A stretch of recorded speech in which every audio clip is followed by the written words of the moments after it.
Name of the stadium? Stadium? Halley? Halley.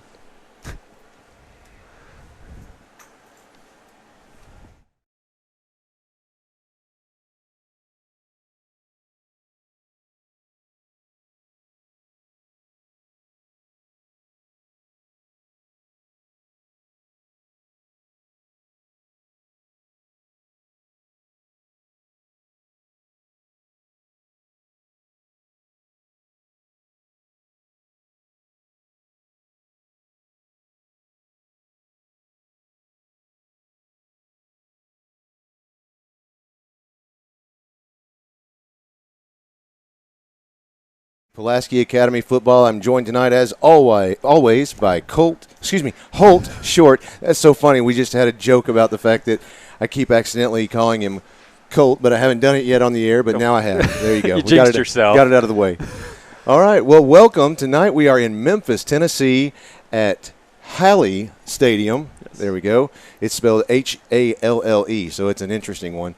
Halley Stadium in Memphis, Tennessee. And we are ready to take on the Roadrunners of Ridgeway High School just down the street here.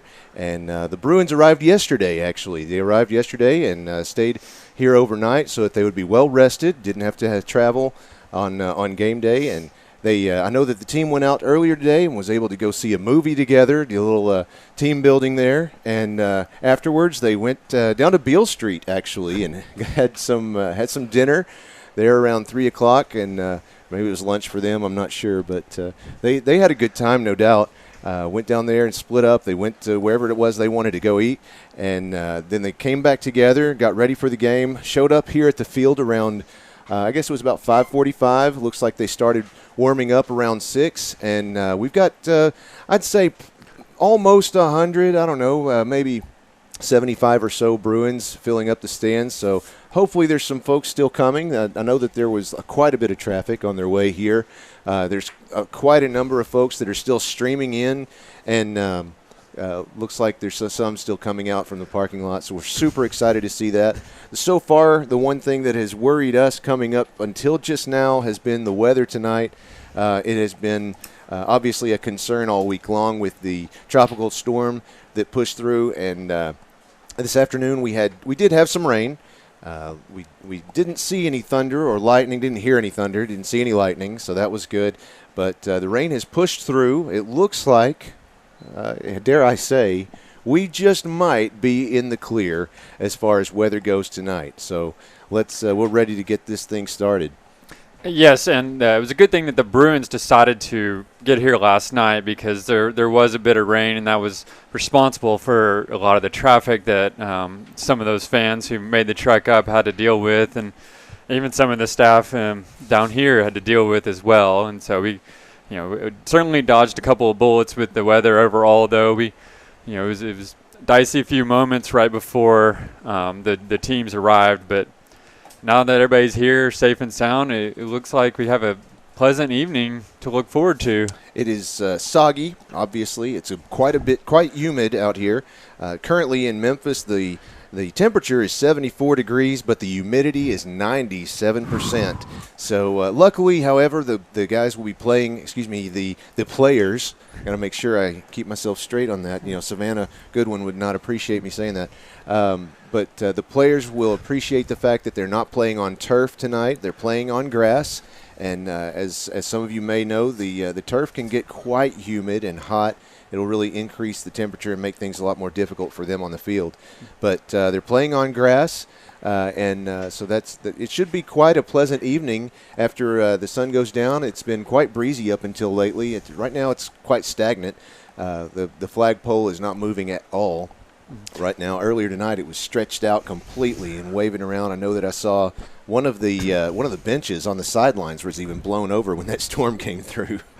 Well, and the setup here is real interesting, because you have a baseball field and I think maybe a softball field just beyond the visitor side. We're obviously on the home side, and beyond those there's just a wall of trees, and it kind of curves around those fields, and it almost makes a bowl with the home side of the stadium.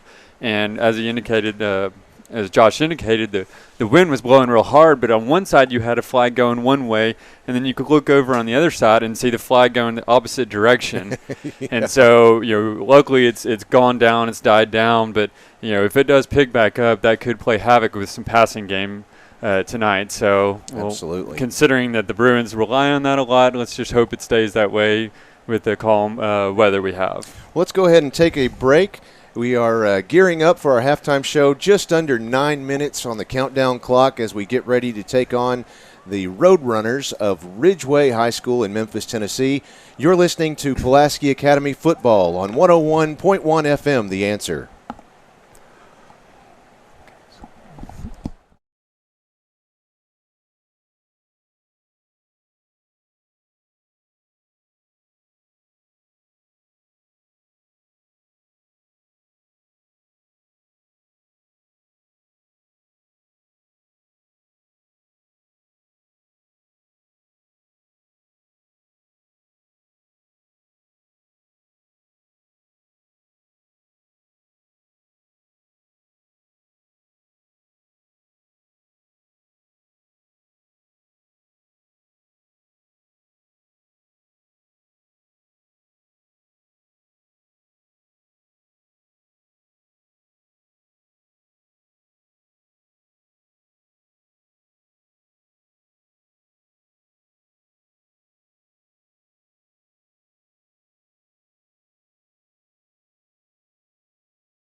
To Holly Stadium in Memphis, Tennessee, as the Pulaski Academy Bruins are getting ready to kick off against the Roadrunners of Ridgeway High School. It's one of the things I've been trying to work on all day long is Ridgeway Roadrunners. Go ahead and try to say that 5 times, folks. It's not as easy as it sounds.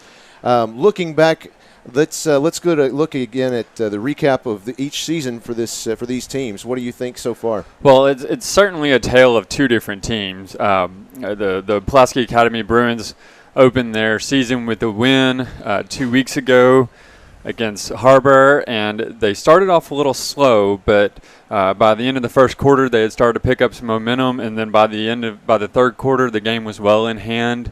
They got a lot of playing time from their secondary players from the bench, and so got to keep players healthy. Which, by the way, we should add. That's right. The center. Yeah, that's Thomas Vaughn, number 61, who went down with an injury, I believe, in the third quarter, or maybe the second quarter of that game, is back, is healthy, and he's good to go. Yeah, so we should see a full team from them, and it should be in full force. As far as Ridgeway goes, they have played 3 games this year, and they have not won one yet. And so they're going to be looking for their first win. Looking for what should probably be an upset if they do pull it off. But I know last year when the Roadrunners came to Pulaski Academy, they faced a team that was solid. They were working well together. Last year the Bruins were, and the Bruins defeated Ridgeway handily last year. So again, looking at some of the other players this year, who is it that we should be watching on the Bruins that you can think of, Holt? Well, now on the offense, just based on last week's performances, you obviously have Braden Bratcher, who had a very good game with 5 touchdowns and 319 yards passing, and of course his primary target, Hudson Henry, who we're all very familiar with at this point, had 8 receptions and a couple of touchdowns to tack on to that. Trying to defend those 2 players on the defensive side for Ridgeway, you have Elijah Conley. Now, he's officially listed as a cornerback. However, he plays receiver for the offense, and he is the returner. So that gives you an idea that he is an extremely fast player. And the Bruins are going to have to keep an eye on him regardless of where he is on the field or which side he's playing on. As far as defense for PA, the Bruins were led by Blake Titus last week, who had 4 tackles and forced a fumble. He was joined by, I'm going to try to pronounce this right, Futa Shinkawa. Shinkawa had 3 tackles and also forced a fumble himself. That fumble coming at actually a real crucial point and kind of turned the tide from what was a back-and-forth game to a point where the Bruins were able to kind of run away with the game in the second quarter. So, and on offense for Ridgeway, you have Quincy Casey. He is the quarterback. He had 22 touchdowns last year and over 2,000 yards passing. So some pretty impressive stats from him. I do know that he is missing his primary target from last year. Kandarius Taylor, I believe was his name. Mm-hmm. He was committed to Oklahoma and unfortunately had to go to junior college, but that should tell you how good he was considering where he was going to set to go last year. But one of the things I can't wait to see personally is, again, going back to that name I just love to say, Futa Shinkawa. He is, like I said last week, he's also a star on the Bruins baseball team, and he is so much fun to watch because he is blazing fast.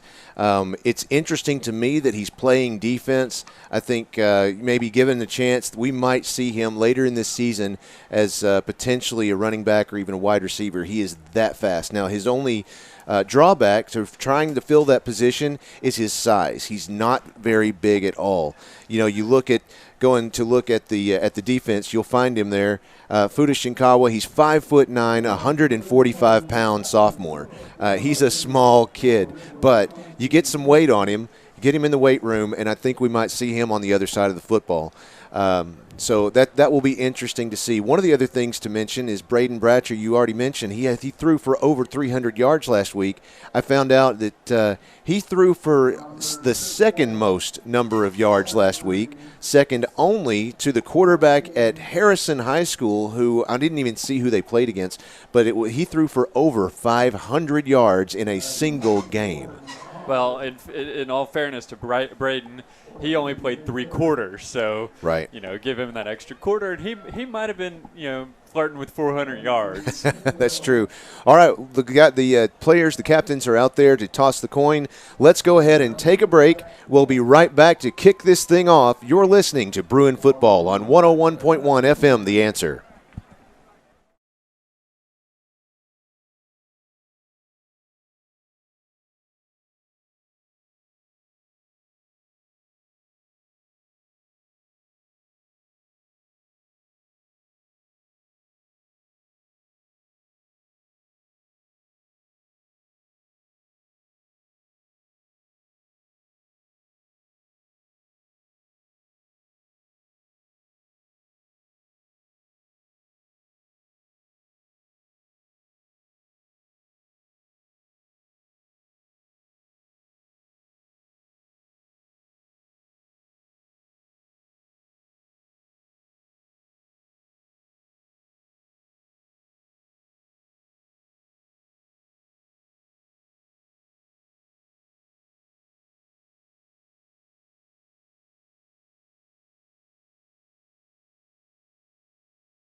Halley Stadium. We are ready for kickoff. The Ridgeway Roadrunners won the toss and have elected to kick off to the Bruins. They've got the ball spotted at the 40-yard line. The Bruins have 2 deep to receive, and we're ready to start this game. Looking forward to it. Looks like we still have partly cloudy skies. Here's the kick. It's up in the air. It's deep. It's going to about the 10-yard line, received by Bruins' Dylan Allison. He's going to run around the left side, making it to the 20, the 30. And it looks like he'll be stopped there at the 30-yard line, where the Bruins will start their offensive drive. Well, and Dylan faked a little pitch to Mason Kolb there, who was also back to receive. And I think that threw a few of their defenders off, but still managed to pull off a decent return there. No doubt. So the Bruins will place the ball at about looks like they gave them about the 31-yard line. It'll be first down, 10 yards to go. And looks like we have Braden Bratcher out there ready for the snap. And here we go. Here's the snap. He's looking downfield to his right. He's going to pass. His pass is complete to number 4, Merritt Jones. He's downfield to the 50, the 45, the 40, and he is stopped at the 40 by number 8, Brandon Warner of the Roadrunners. That will move the chains. First down, Bruins. That was an excellent job by the offensive line by Bratcher. Enough time to go through his options and find the third receiver open.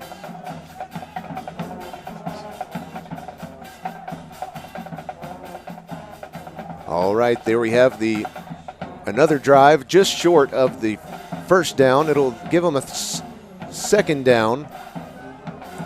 That was Jaden Kelly up the middle for about 9 yards.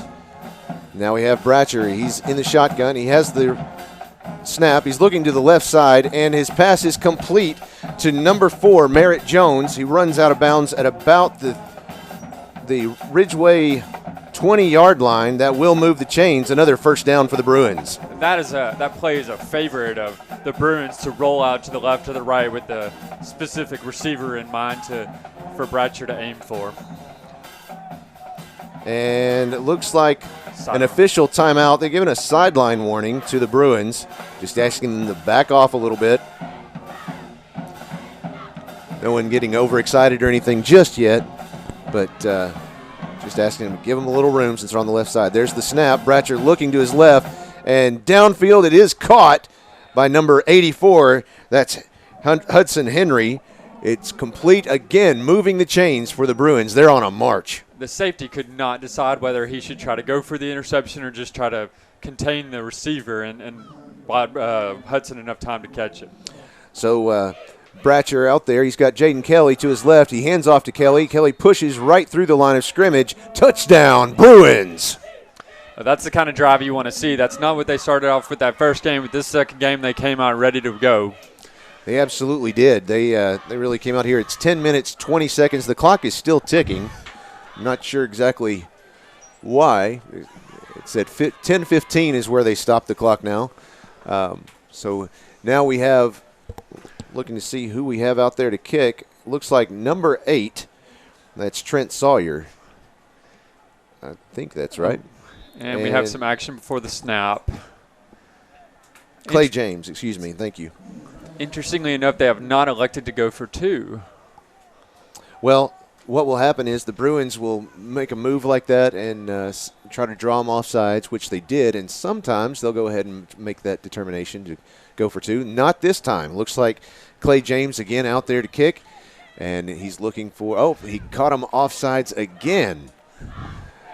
So now they'll move again half the distance to the goal. That was encroachment against the Roadrunners. I believe that's number 46, Jaquarius Moten. And they still don't go for 2. They're going to kick again. So here's Clay James. He's waiting for the snap. There's the snap. It's a clean one. The kick is up. It's good. So the Bruins currently lead with 10 minutes, 9 seconds, and counting on the clock. It stops at 10 minutes, 8 seconds. Not sure why it even started at that point. But the Bruins leading 7-0 at Ridgeway. Let's go ahead and take a 30-second break. We'll be right here. You're listening to Bruin Football on 101.1 FM, The Answer.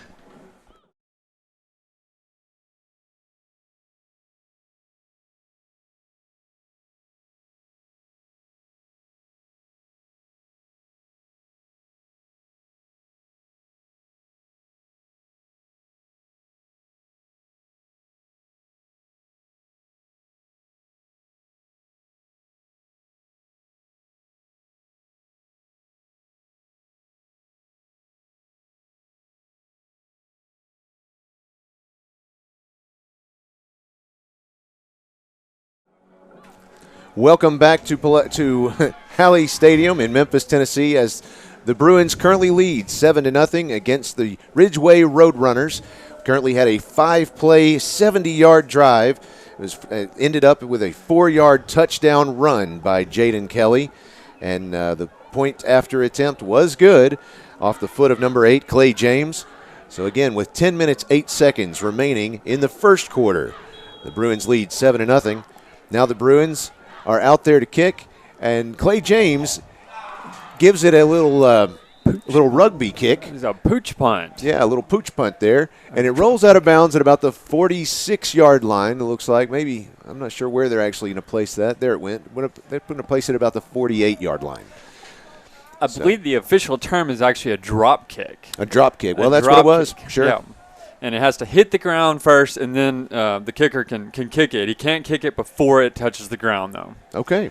Yeah, I believe Doug Flutie is the last one I saw do that, and that was for an extra point in the NFL. You know, that would be something to watch if we saw one of those tonight. Mm-hmm. So now the Roadrunners out there ready to snap the ball on their first offensive drive. Looks like we have number 3 and number 24. There we go. Number 24, Keon Russell in the running back position. Number 3 is Cameron Sneed. And not sure what the stop in play was for. The referees were talking to each other. There's the snap. Handoff from number 2 is complete. Let's see. There we go. See if I can get it right here. Number 2, Quincy Casey, was the quarterback. He handed off, and looks like they had about a 3-yard gain, placing the ball at the 50-yard line. It'll be 2 yards, about 8 yards remaining to go for the Roadrunners. So Quincy Casey under center. There's the snap. Shovel pass back to number 3. There. Yeah, there we go. Sorry, number 3, Cameron Sneed. He gets a gain of about 4 yards. That'll place them at the 45-yard line. Third down, about 2 yards to go, about 2.5 yards to go for the Roadrunners. So on that first place, they tried to the left, running the left. The second one, they tried to the right. So I think they're just kind of trying to feel out the defense on the Bruins side. Casey again under center. There's the snap. Shovel pass to number 3 this time. That's Cameron Sneed. He pushes his way up to about the 43-yard line. We're going to see if that's enough for a first down. I don't think it is. It looks like it's going to be just inches shy. They're going to bring the sticks out to measure it. And here comes – no, they won't either. Now they're going to place the ball at the 44, about the 43.5 line. Fourth down, about 1.5 yards to go for the Roadrunners. Jake Terry was on the stop there. Handoff complete to number 3, Cameron Sneed. He pushes past the 40-yard line, and that will move the chains for the Roadrunners. Unfortunately, it looked like they had him down before the first down line, but Jake Terry, who just made the good stop at the previous play, missed the tackle and just couldn't bring him down. So they're moving the chains. They've placed the ball at about the 39-yard line of the Bruins. The Roadrunners are moving from right to left. First down, 10 yards to go. Casey under center. He has the snap. He's looking to his left. There's a pass. It's incomplete. It was intended for number 5, Daniel King, down the left side of the field. He was about at the 35-yard line. Looked like he was covered by number 8, Clay James. Well, and interestingly enough, last week we saw this, or the week before we saw this from Harbor, where they went for it on fourth down when they got into Pulaski Academy territory, and it looks like the Roadrunners are going to try the same strategy, but that was excellent defense by Clay James there to break up that pass. All right, now we're ready for the next play. There's there's the snap. It's a shovel pass complete to number 3, Cameron Sneed. He runs around the left side of the field. He's past the Bruins. He's out around the 19-yard line is where he runs out of bounds. That will move the chains for Ridgeway. And that was a good play by Brandon Goodwin, who's a fullback for the Roadrunners. That play is designed for the running back to get the ball and just follow his blocker, and Brandon Goodwin did a good job on that blocking. So now the Roadrunners are looking. They're looking at the coach trying to find the play. They're looking at their wristbands. I don't see a play clock out here on the field at all. Is there one down here? I don't see one. Did you see one? No? I don't see one either, which is interesting. I wonder if Tennessee doesn't play with one. So there's the snap to Casey. His pass is down the right side was incomplete. It was intended for number 7, Jalen Monger.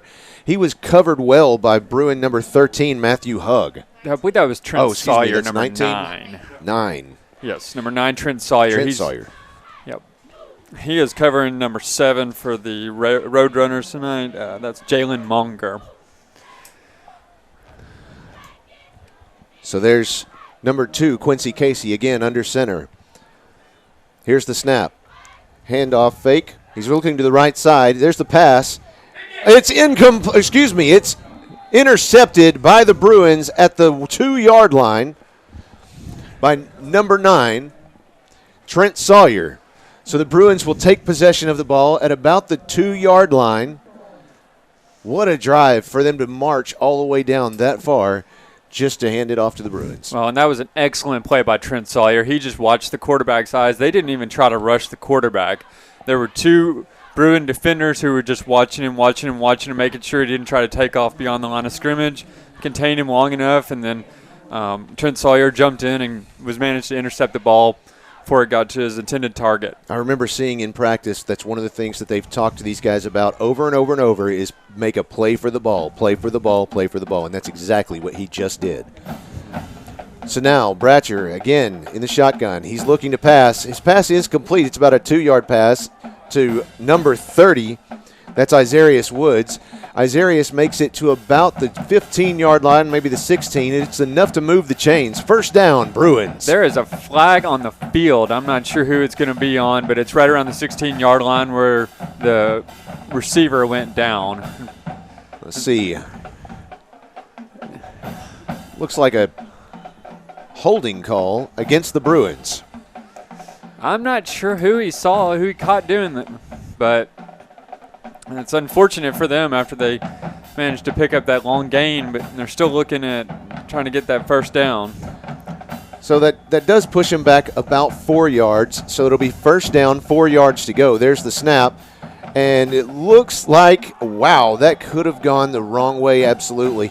Looks like we had a shovel pass to Isarius Woods, or it was a pitch to Isarius Woods, who's lateral. in motion, and then I think the ball just came out of his hands wrong because it went up in the air. It was a toss-up, and the Bruins escaped. They were very lucky there. Not only it was bobbled around and then almost caught by number 65 of the Roadrunners, Joshua Wright, who almost caught that ball in the end zone, but he again fumbled it. There's the snap. It looks like Braden Bratcher's going to pass all the way downfield. It is incomplete.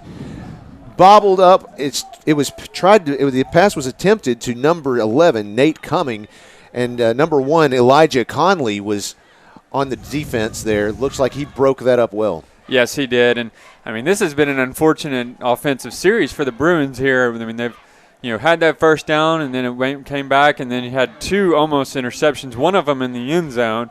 They're lucky that they haven't given the ball back already. So Bratcher again in the shotgun.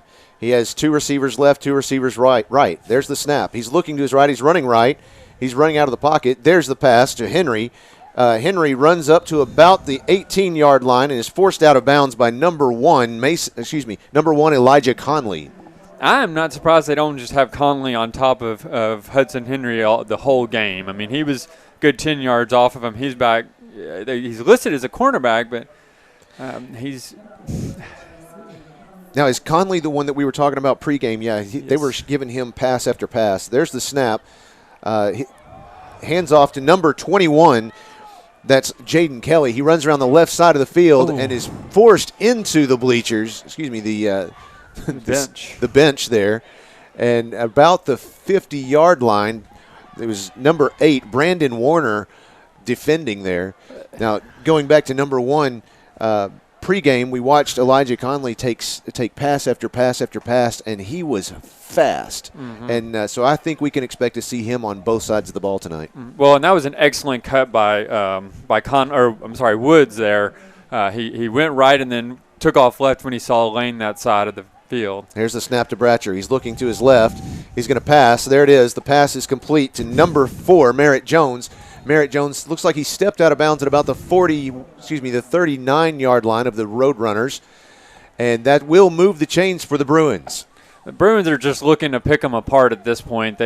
Anytime they see a weakness, they're sending 4 men out, and they find a man open. He hits him. That play was rolling out to the left and found a man in the middle of the field. So the Bruins are marching from left to right at the Roadrunners' 39-yard line. First down, 10 yards to go. There's the snap to Bratcher. He's getting some pressure by the defense. He's having to run to his right. Oh, and he's sacked at about the 46-yard line from behind. That'll be about a 12-yard loss for the Bruins. I don't think we saw that last week. I don't think Bratcher came down last week courtesy of a sack, and he was lucky to hold on to that ball because he was ready to pass it. He did not have it tucked in between both hands. No. So he was very lucky. Looks like that was number 12, Detrell Lewis, with the sack. So the Bruins now have second down, 25 yards to go from their own 47-yard line. There's the snap to Bratcher. He's looking to his left. There's the pass. It's complete to number 18, Dylan Allison. He's going to run, and he runs out of bounds at about the 25-yard line of the Roadrunners. What a serious gain. The Bruins needed it then. That'll move the chains. Well, and Dylan did a good job of recognizing that there was some running room on the right side of the field. And number 1 there was the defense. And Mr. Conley, who we've become very familiar with early on, was the one who ran him out of bounds. So now Bratcher again set up. There's the snap. He hands off immediately to number 21, Jaden Kelly. He runs around the left side of the field. He's up to the 10 and runs out of bounds there again, moving the chains for the Bruins. They are again on a march. And that was a well-executed end around by Jaden Kelly, who went right to left. And as he came around, he got the ball, made a man miss, and got out of bounds. Now, I'll tell you this, the Bruins have gotten lucky 3 times on this drive. I know a Bruin is technically a bear, but they're acting like a cat right now. They've got about 6 more to go. Looks like they're going to take a timeout on the field. Let's take a timeout with them. You're listening to Pulaski Academy football. Our score currently, Pulaski Academy 7, Ridgeway Roadrunners 0 with 5:45 remaining in the first quarter. You're listening to PA Bruin football on 101.1 FM, The Answer.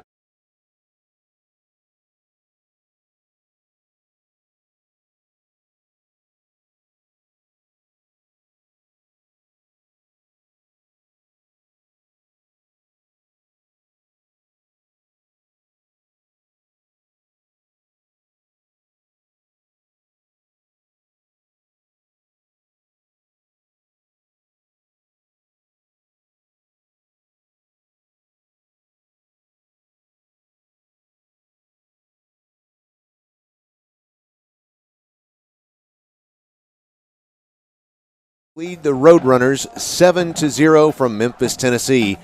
Getting ready to start again. We're first down, 10 yards to go from the Roadrunners' 11-yard line, and the Bruins are on a march. Let's see if they can continue. We've got Braden Bratcher in the shotgun position, and he's going to look to pass down the left side.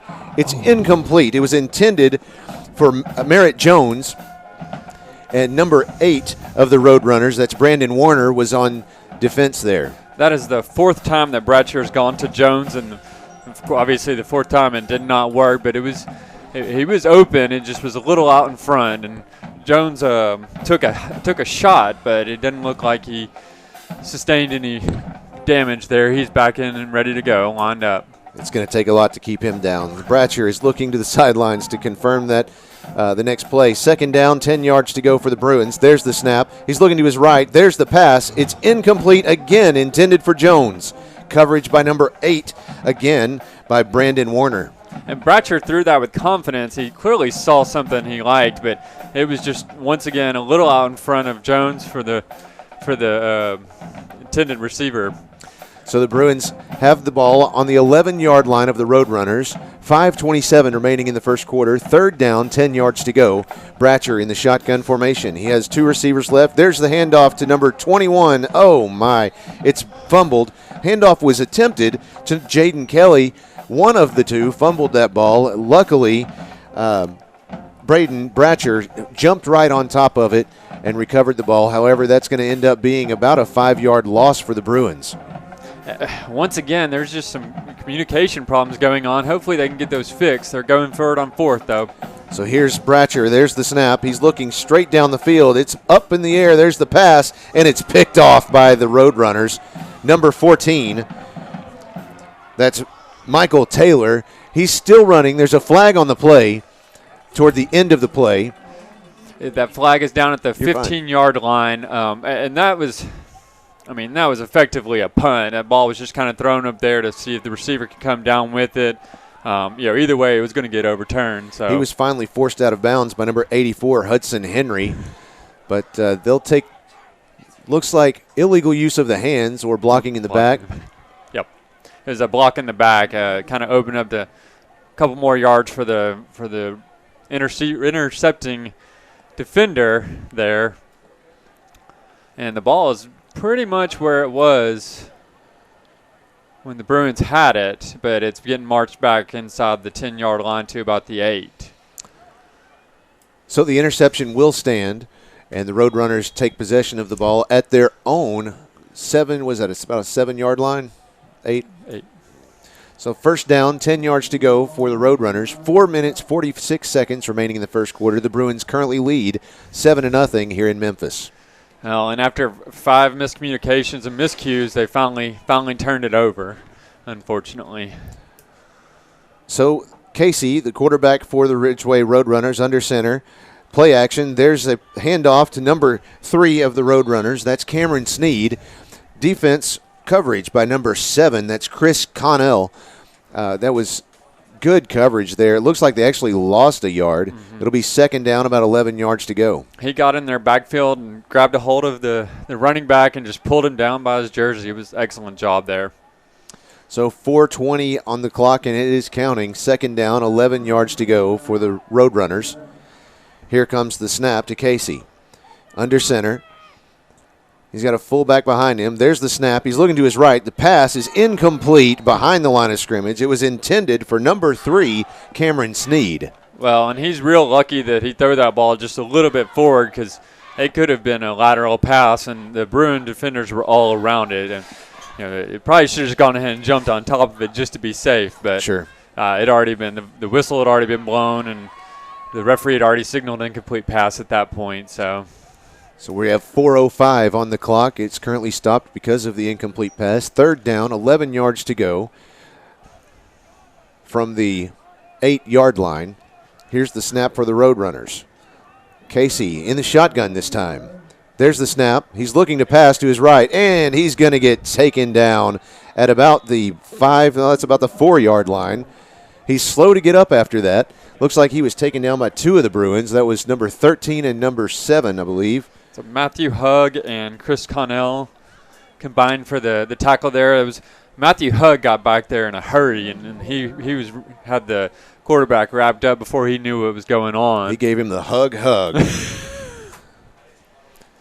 I'm getting lots of those. That's where if you were listening to the buzz right now, you'd hear the me. Oh, I'm not supposed to say that, Emma. The who? Yeah, the who? The what? No. We should have a buzz in here. No.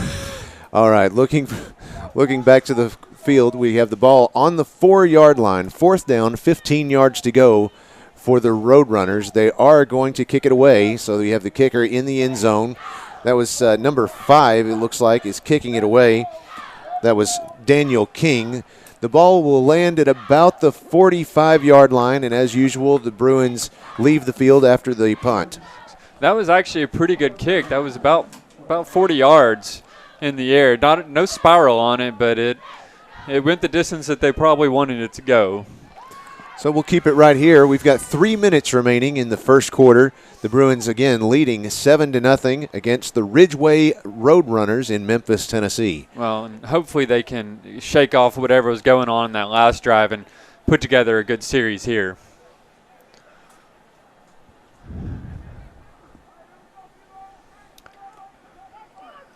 looks like Bratcher is back out to quarterback. There's no one in the backfield with him. It looks like they're actually playing a tight end. They are. There's Bratcher. He has the snap. He's looking to his right. Oh. Pass was intended for. I'm not even sure who that was intended for. No one was looking for it. It ended up bouncing right in front of number 21, Jaden Kelly. He wasn't turned around. He wasn't ready for it. I'm not sure he was. Something happened that wasn't supposed to on that play. Bratcher just the defenders got into the backfield and were threatening him, and he just didn't have enough time. He had to throw the ball up in the air, and that was Jaden Kelly who was lined up at the halfback spot. So here's Bratcher again in the shotgun. He has Kelly to his right. There's the pass. He's looking to his left side. There's a complete to J.D. White. He's going to run. That's the 10, the 5, and touchdown, Bruins. That is what you want to see. I mean, he looked off one receiver and then saw White to the left side, and White was just in perfect position to catch the ball, and he hit him running. He cut down to the middle of the field and then just took off for daylight there. So Pulaski Academy with 2:39 remaining in the first quarter, leading 13-0. They're going to attempt the extra point. Looks like they again have Clay James down there ready to kick the point after attempt. And everyone's getting lined up down there. Now last time we had to try this 3 times before we got a ball in the air. There's the kick, and it is good. So the Bruins lead 14-0 against the Ridgeway Roadrunners of Memphis with 2:32 remaining in the first quarter. We'll be right back after a few messages. You're listening to 101.1 FM, The Answer.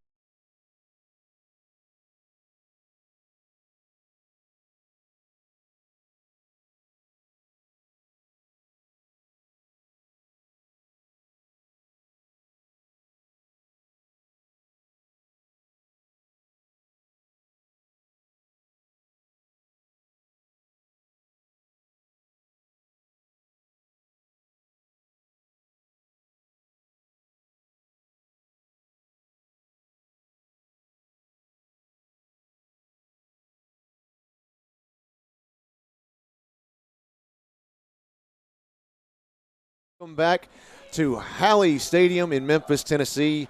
And just want to tell my friend Todd, yep, that's me. Just glad to have you along for the ride, listening to Bruin football on 101.1 tonight. Again, we have the Bruins leading 14-0 against the Ridgeway Roadrunners at our second away game in a row. Next week we head to our third away game in a row down to Osceola, Louisiana? Is that where we're headed? Bossier City. Bossier City, that's right. Bossier City, Louisiana, where we will be taking on the Parkway High School at 7 o'clock next Friday, September 14th. So looking forward to that. Yeah, that's right outside of Shreveport. It's kind of built up in recent years, and I believe they've got a couple casinos down there. So. All right, so the Bruins are ready to kick this thing off. Looks like Savannah Goodwin down there this time. She's going to attempt the same kick. And it doesn't look like the officials liked that at all.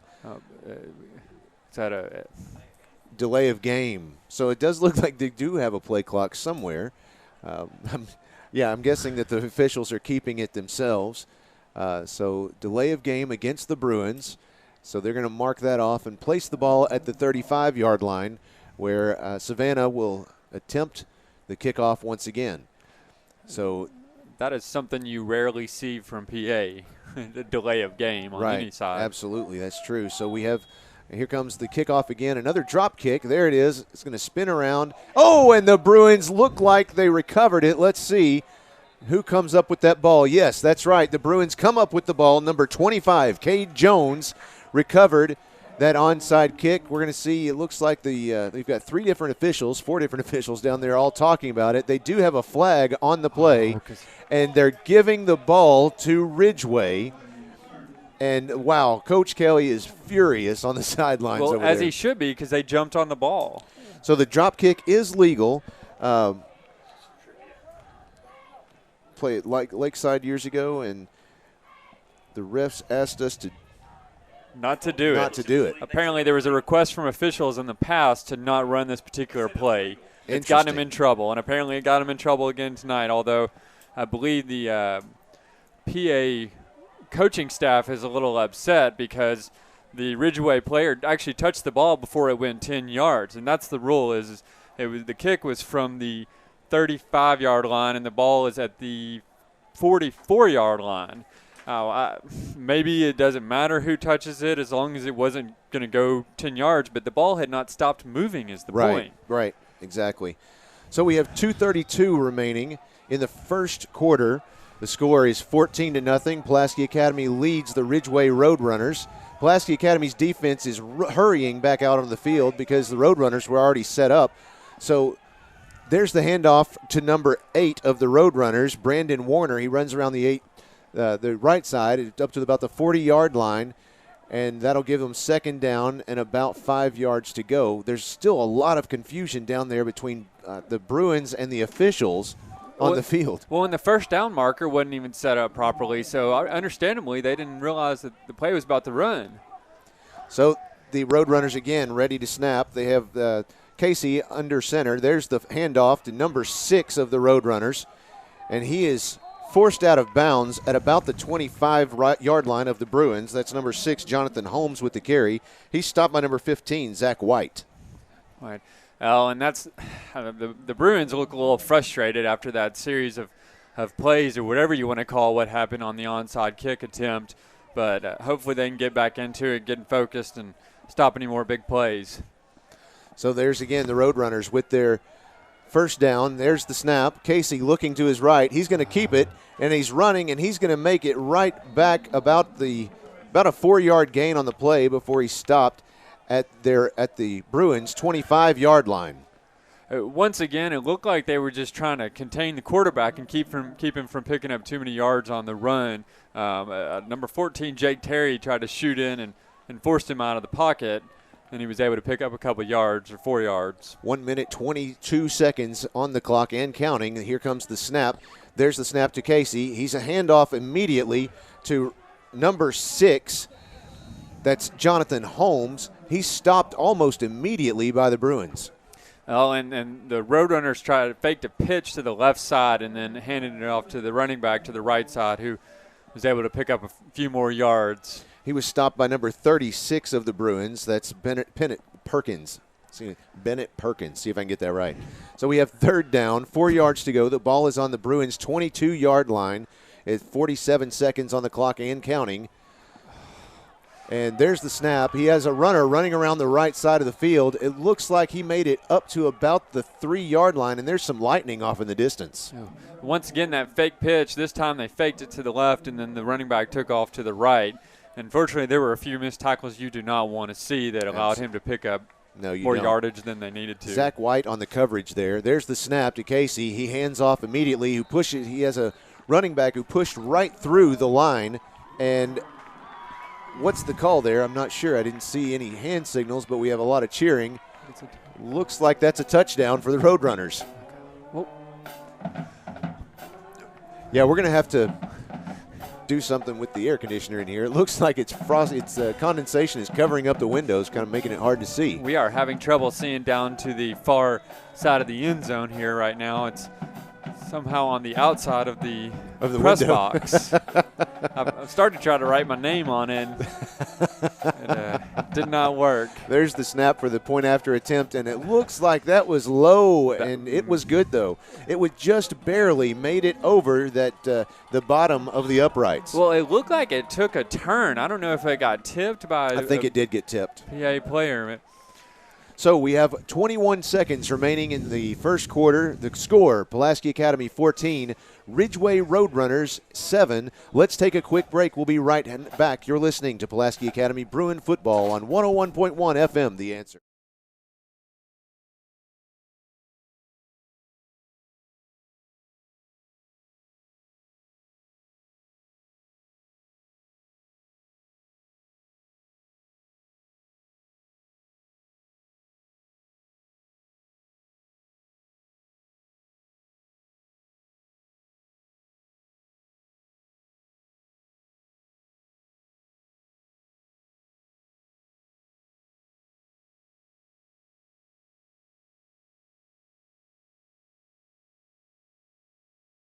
Stadium in Memphis, Tennessee. The Bruins currently leading 14-7 against the Ridgeway Roadrunners, and the Roadrunners ready to kick off against the Bruins.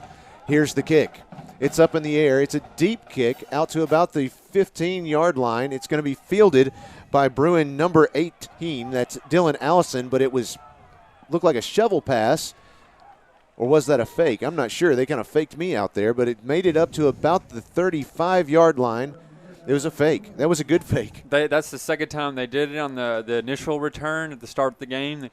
Almost exact same play. Dylan Allison faked the pitch to Cobb and then took off to the left side. Picked up a few more yards this time, I believe.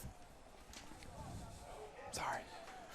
So there we are with the Bruins placing the ball at the 33-yard line. 18 seconds remaining in the first quarter. First down, 10 yards to go. Here comes the snap to Bratcher. Handoff to number 30.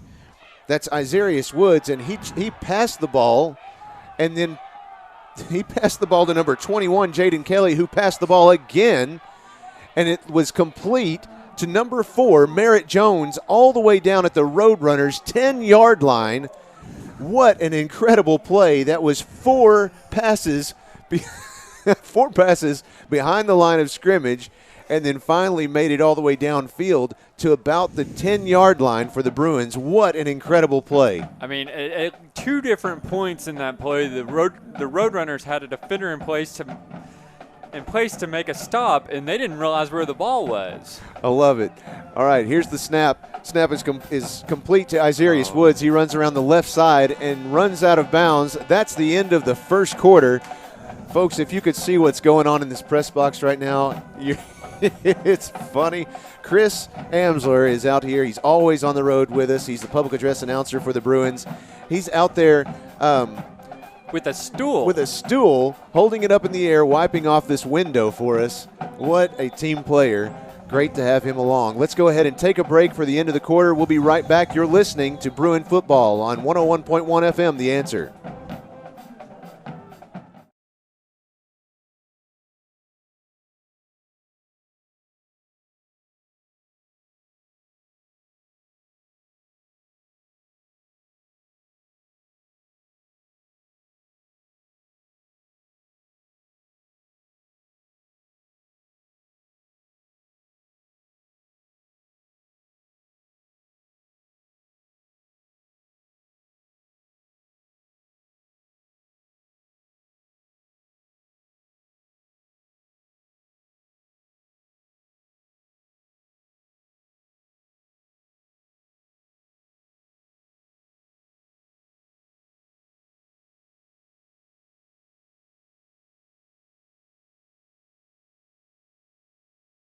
The Bruins currently leading against the Ridgeway Roadrunners 14-7. We have 12:49 on the clock, and it's ticking for some reason.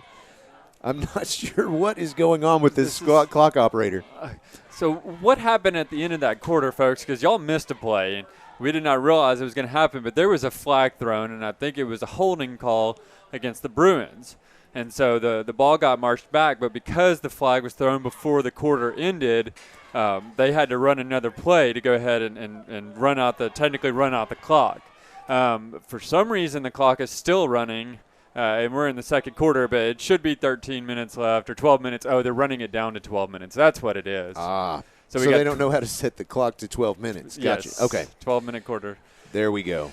So it reset to 13 minutes. Mm-hmm. They didn't intend for it to, but they still had that one play to play. So now we're going to count it down. Now it stopped at 12. Okay. It doesn't make sense, but now it makes sense. It makes sense. While we have a break, I want to say hello to Avery and Owen.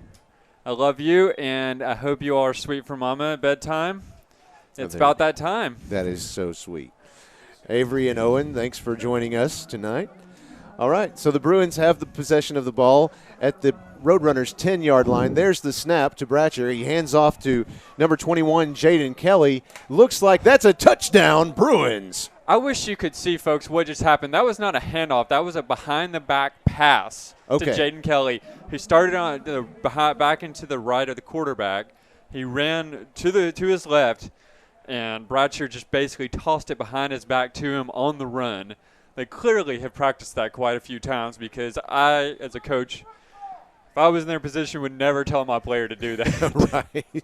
But that's the type of team that PA is. So here's the point after attempt. We have number 8, Clay James, out there to kick. There's the snap. The kick is up, and it is good. So that means the Bruins lead 21-7 with 11 minutes, 49 seconds remaining in the second quarter. Let's go ahead and take a break, and we'll be right back. You're listening to Bruin Football on 101.1 FM, The Answer.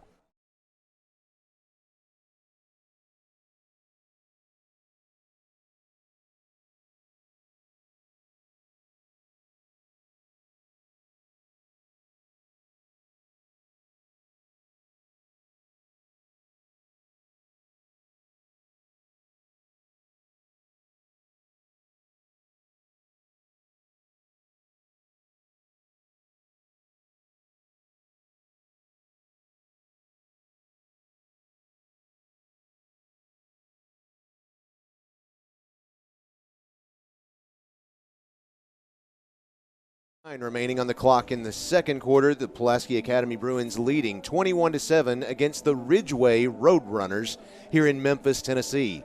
There's Clay James ready to kick off to the Roadrunners after this last scoring drive.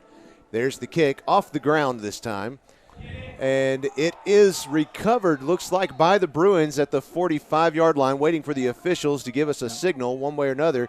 He says, yes, Bruins have the ball. That was the second time in a row that the Ridgeway return man fumbled the attempted reception on the onside kick. It looks like we have a Ridgeway runner. Yeah, that was number 9 of the Roadrunners.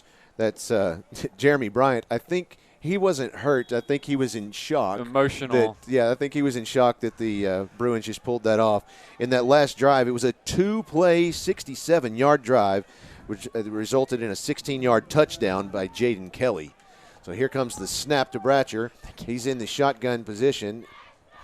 He has number 20. I'm not sure what the number is. It's hard to see from this 21, distance. 21, Jaden Kelly. There's the snap. And somehow the offensive line just kind of collapsed on him just then, and Bratcher got sacked at the Bruins' own 48-yard line. That's going to be a big loss for the Bruins. That's the first time this year that the offensive line has just flat out missed a few blocks. And, I mean, it's good. It was bound to happen eventually. Thankfully, Bratcher didn't seem to take too much damage from it. Is back in, ready to go with an empty backfield. So second down, 17 yards to go from the Bruins' own 49-yard line with 11:15 remaining on the clock in the second quarter. And looking to the sidelines for the play, there's the snap to Bratcher. He's looking straight down the field. That's the pass out to number 84, Hudson Henry, and he's forced out of bounds at about the 30-yard line. That will be enough to move the chains for the Bruins. Look like number 12, that's Detrell Lewis on the defense there for the Roadrunners. The offensive line redeemed himself there, and anytime you're given single coverage on Hudson Henry, you take it. Absolutely. So there's the first down for the Bruins. Bratcher again in shotgun. He's got 2 receivers left, 2 receivers right, and all of them turning around, getting a different play, looks like, from the coach. And now he's ready, and here comes the snap. There's the snap. He's looking to his left, looking to his right. He's going to tuck it in and keep it himself. Didn't like what he saw downfield, so he held on to it, and he brought the ball up to the Roadrunners' 20-yard line. I'm not sure. Let's see if that moves the chains or not. If not, it's going to be really close. Well, and that's what you want to see from Bratcher right there. I mean, he didn't look like he wanted to run, but the fact that he did, he's making him respect the run, making them think about that as a possibility down the line. So that was number 15, Lewis Wilbert, with the stop. They will move the chains. First down, Bruins. Here comes the snap to Bratcher. There it is. He's looking to his left. He's going to pass, but he's looking. There it is. There's the pass. It's complete to number 4. That's Merritt Jones, who runs all the way up. Touchdown, Bruins!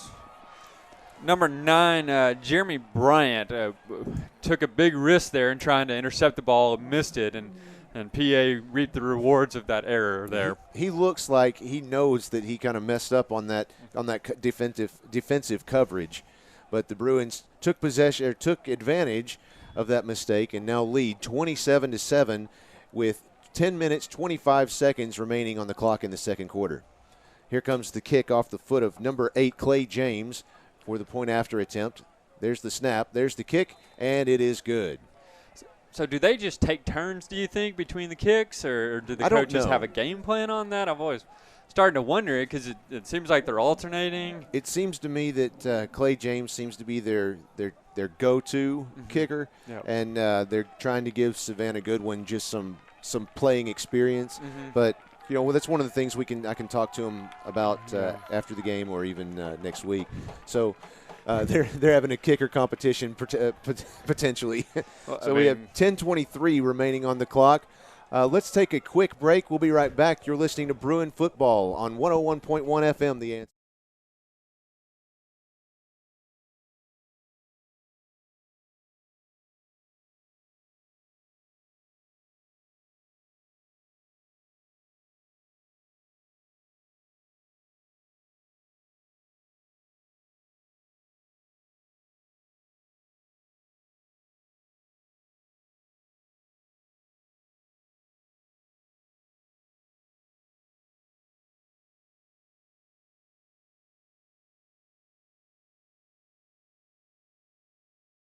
Bruins of Pulaski Academy leading the Ridgeway Roadrunners 28-7. Here's the kickoff from Savannah Goodwin, another drop kick, and that kick did not go 10 yards. The Bruins picked it up after about a 6-yard roll, and so the Ridgeway Roadrunners will take possession of the ball at the Bruins' 45-yard line. This is not the best field to actually try to do those kicks. Unfortunately, the middle of the field is in extremely rough shape, and you just don't know which way that ball is going to bounce once it hits. That's one of the things that we noticed when we arrived is the field is not in the best shape. I believe you call it well-loved. It's well-loved, absolutely. That last scoring drive for the Bruins was a 5-play, 50-yard drive that resulted in a 20-yard touchdown pass by Bratcher to Merritt Jones. There's the snap, and there's the shovel pass complete to number 3, Cameron Sneed. He passed it behind the line of scrimmage out to number 7, Jalen Monger. He was out at about the 10-yard line, but it's incomplete. Looks like he was covered up by – no, he just missed it. He just missed it. It was overthrown by about 5 yards there. Once again, though, the Roadrunners – threw the pitch there, and this time they actually did it as opposed to the fake pitch that we've seen a few times in the last series. But unfortunately, you could see why that receiver plays receiver, not quarterback, because he overthrew his target by 10 yards. So Casey is now in the shotgun position. There's the snap. He hands off immediately to number 8. That's Brandon Warner, and he is sacked behind the line of scrimmage. It's about a 2-yard loss for the Roadrunners. And I think I saw Will Shelton in there that made the initial stop, and then it just turned into a mass of blue and white that surrounded the running back and brought him down, or brought him to a halt. I think that's a pack of Bruins. So we have 3rd down, 10 yards to go for the Roadrunners. It's 9:50 remaining on the clock in this half. Ball is at the Roadrunners' 45-yard line. There's the snap. Casey passes lateral pass over to number 6. Or is that 8? That's number 8.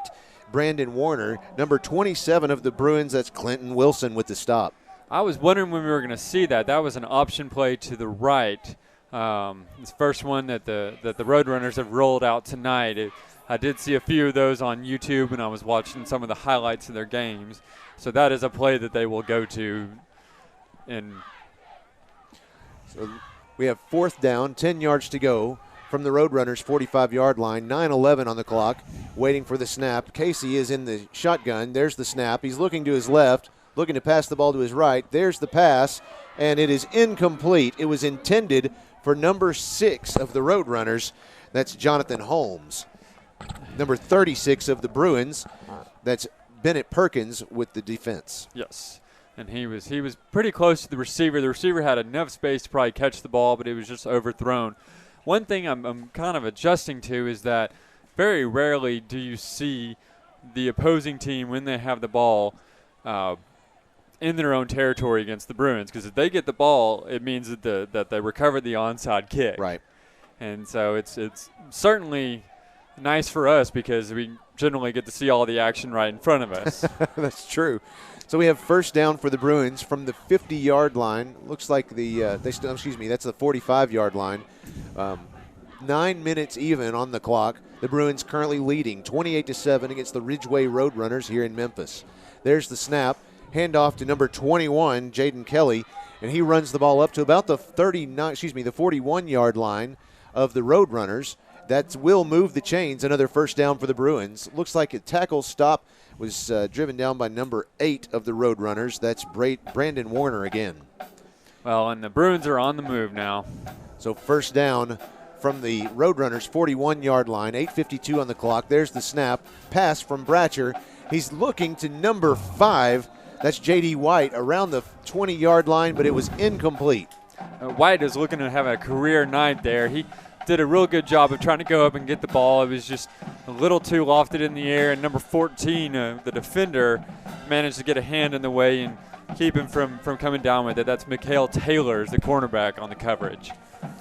So second down, 10 yards to go from the Roadrunners' 41-yard line, 8:45 on the clock. There's the snap. Handoff to number 21, Jaden Kelly. He's running. He's out the touchdown. Bruins. Wow.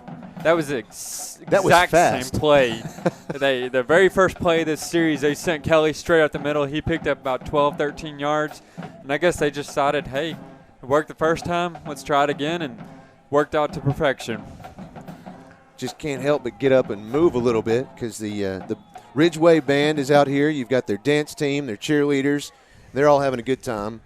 But Holt is telling me stop dancing in the press box. He just can't stand it. Here comes the point-after attempt off the foot of number 8, Clay James, waiting for the snap. And he caught him offsides.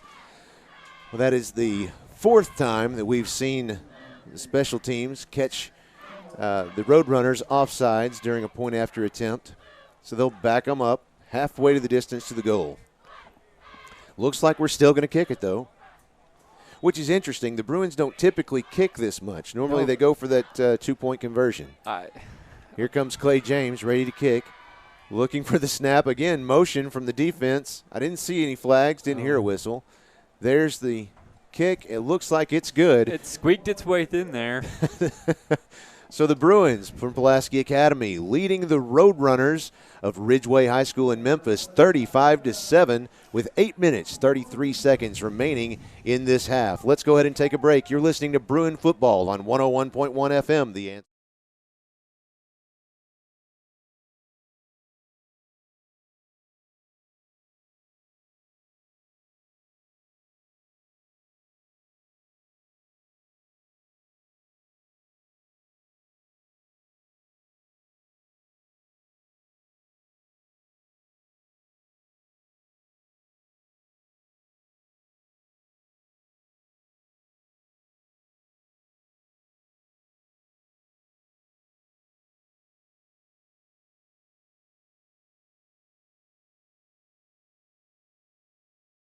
In Memphis, Tennessee, where the Pulaski Academy Bruins currently lead the Ridgeway Roadrunners 35-7. We have 8 minutes, 33 seconds remaining in this first quarter. Clay James is ready to kick off after this last scoring drive for the Bruins.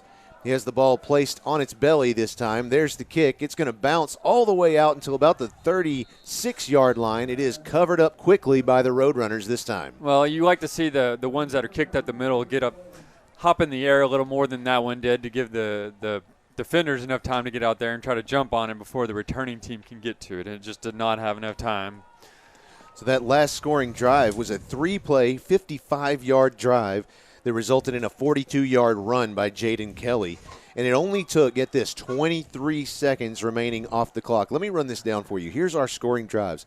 1 minute, 20 seconds, 21 seconds, 25 seconds, a minute 24, and 23 seconds. That's amazing. And the longest drive, they didn't even score. That's true. But we got a flag on the false start on the offense, so that's not the kind of start the Roadrunners wanted to see after falling behind 28 points.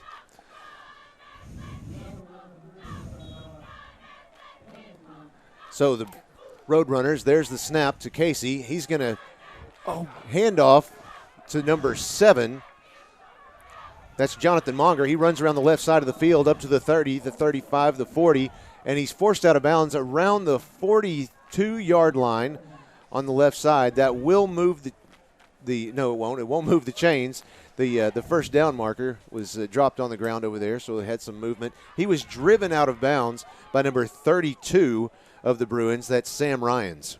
Well, and the Bruins had a man in the backfield and it looked like he was going to bring him down. He just slipped out of his hands and fortunately gave up extra yardage you don't want to see. There's the snap to Casey. He's going to completely lost what was going on there. It's just handed it up the middle, ran it up, and fortunately he picked up, looks like about 6 yards for the first down there. That will move the chains. They placed the ball at about the 49, about the 48.5-yard line. So it'll be first down, 10 yards to go, 8 minutes, 5 seconds remaining in the first half. Here comes the snap to Casey under center. Shovel pass behind him to number 3. That's Cameron Sneed. He runs around the right side of the field and is brought the 46-yard line is where they'll spot it.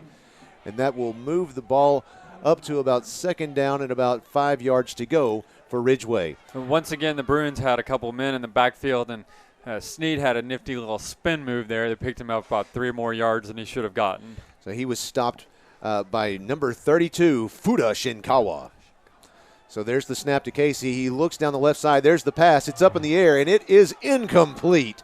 It was intended for number 5, Daniel King, down the left side. He was down around the 10-yard line, but he was stopped by he was covered up by number 8, Clay James. And he had nothing to work with that pass. That's the kind of diving play you see in baseball, trying to catch the ball. If he'd had a glove on, he probably could have come up with it there. So third down, 4 yards to go on the Bruins' 46-yard line, and the Roadrunners are now marching from left to right down the field. 7:25 remaining in this half. There's the snap to Casey. He's going to hand off immediately to number 3, Cameron Sneed. He makes it up to the 43-yard line, and that'll be about a 2-yard gain for the Roadrunners. It'll be fourth down, about 2 yards to go. He was stopped by number 29 of the Bruins. Along with number 7, Chris Connell. Chris Connell. Connell. And Richard Griffith. Yeah, that's a tough one, Connell. Connell.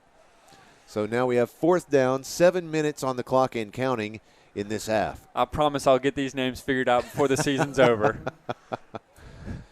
That's all right. Fourth down, 3 yards to go from the Bruin 44-yard line. There's the snap to Casey. He hands off immediately, and he is brought down immediately. Looks like he's brought down by number 34 of the Bruins. That's Blake Titus, just driven him right into the ground. Mm-hmm. That was an excellent stop. Stopped him a couple yards shy of the first down. It looked like he might have gotten close to, but the referee was not generous with the spot. So the Bruins are going to take over near midfield. Yeah, the Bruins will take possession of the ball at their own 43-yard line. First and 10 with 6:43 remaining in this half. Here comes the snap to Bratcher. He has number 21 of the Bruins, Jaden Kelly, that's number 30 of the Bruins, Isarius Woods on his right.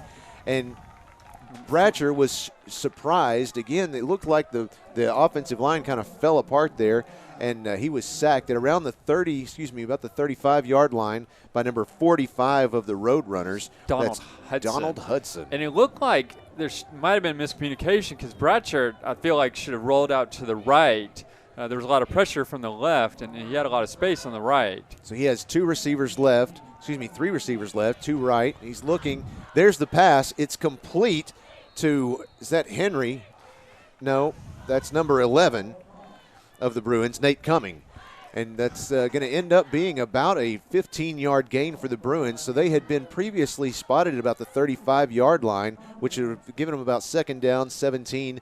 But that was a nice play for them. They gained quite a bit. So that'll be third down and about 5 yards to go for the Bruins from their own 48-yard line. Well, and it went right over the fingertips of number 9, Jeremy Bryant, for the defense. Here comes the snap. There it is. He's looking to his left. There's the pass to his right. Instead, it's complete to number 10, Andrew Cobb, and he's finally brought down by number 12, I believe it was. Yeah, Detrell Lewis at about the 10. Nope, that's going to be the 12-yard line is where they spot it. And that will definitely move the chains for the Bruins. 5:51 on the clock. Well, Bratcher had options out there because 2 different quarterbacks bid on fakes, and number 5 was out there. J.D. White was also open down the field, and he could have gone either which way and picked up some nifty yardage. So the Bruins take the field. They're ready to play Bratcher again out there. He has Isarius Woods on his left. There's the snap. He's going to pass to his left, and there was no one there on the left side of the end zone ready to receive it.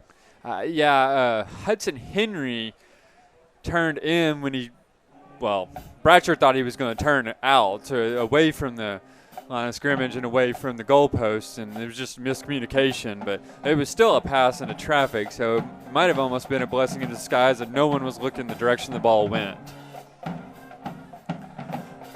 So now the Bruins on the 11-yard line of the Roadrunners. There's the snap. He hands off to a Woods. He runs around the right side of the field, and he is in there for a touchdown, Bruins. That was just a nice little run. Woods started on the left side, ran to the opposite side of the field and got the handoff and just found some space in the corner and took it to the end zone, carried at least one guy in there with him. So we have 5:25 remaining in this half. The Bruins leading 41-7. Here comes the point after attempt by probably, I'm going to guess, number 8, Clay James. Yep, there he is. And he is ready. He has his spotter is there and ready for the snap. There's the snap. There's the kick. It's up. It's good. So with 5:25 remaining in the second quarter, Pulaski Academy Bruins leading the Ridgeway Roadrunners 42-7 in Memphis, Tennessee. We'll be right back. You're listening to Bruin Football on 101.1 FM, The Answer.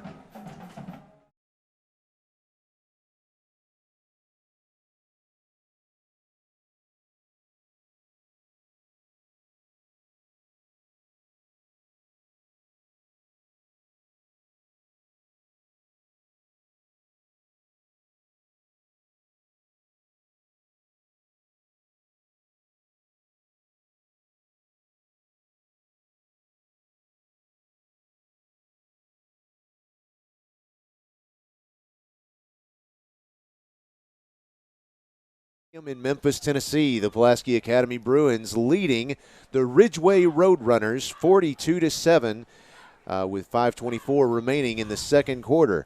So the Bruins are now running back out onto the field. They took their time out there talking about it. They're probably going to risk getting another delay of game penalty.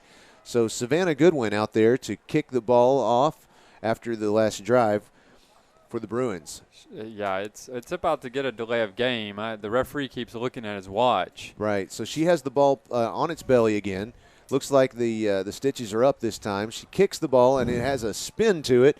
It's fielded at about the 25-yard line, and the Roadrunner who has the ball, looked like number 8 maybe, that would have been Brandon Warner. He runs it up to about the 45-yard line for the Roadrunners.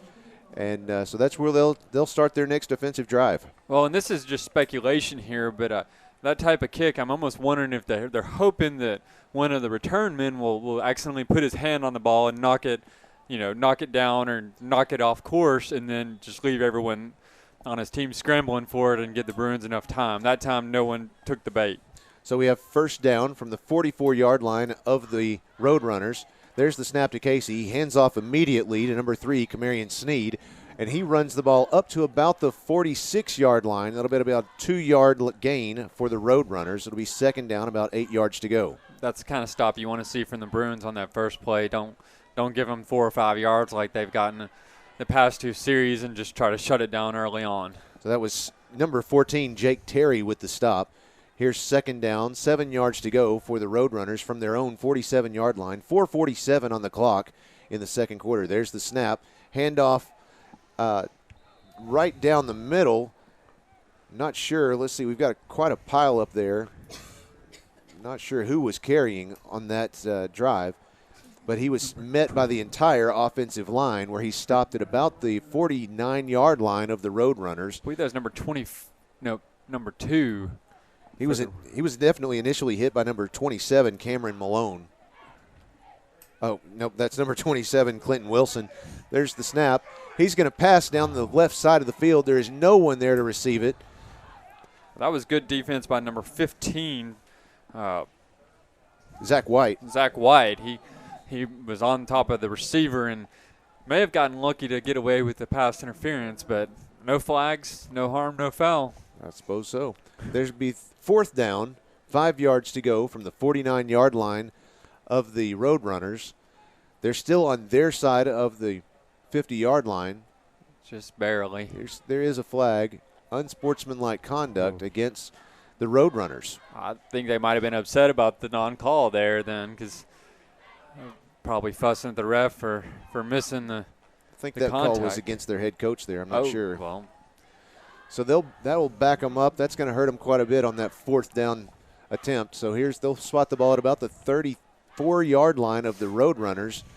Again, this time the Roadrunners are moving from left to right in front of us. It's 4th down and about 20 yards to go from the Roadrunners' own 34-yard line. We have 4 minutes, 8 seconds remaining in the second quarter. Yeah, the Bruin defense is doing a much better job this time around. I believe the past few series they've given up at least 1 first down, and this time they so far have not. And looking like they're in good position. Oh, they're punting. Wow, that almost went over his head. It was kicked away by number 5, Daniel King, and it rolls down. Looks like it's finally going to stop at about the 13-yard line, and that's where the Bruins will take their next drive. 3:53 remaining on the clock. It's still counting. Hang on. Let's see, 3:49, 48, 47. I'm not sure they're going to stop this clock. I know that in Tennessee we do have a sportsmanship rule. Did you find some more about it? Yes. According to the rules, the clock will continue to run most of the time when the lead reaches 35 points. Now, that says in the second half.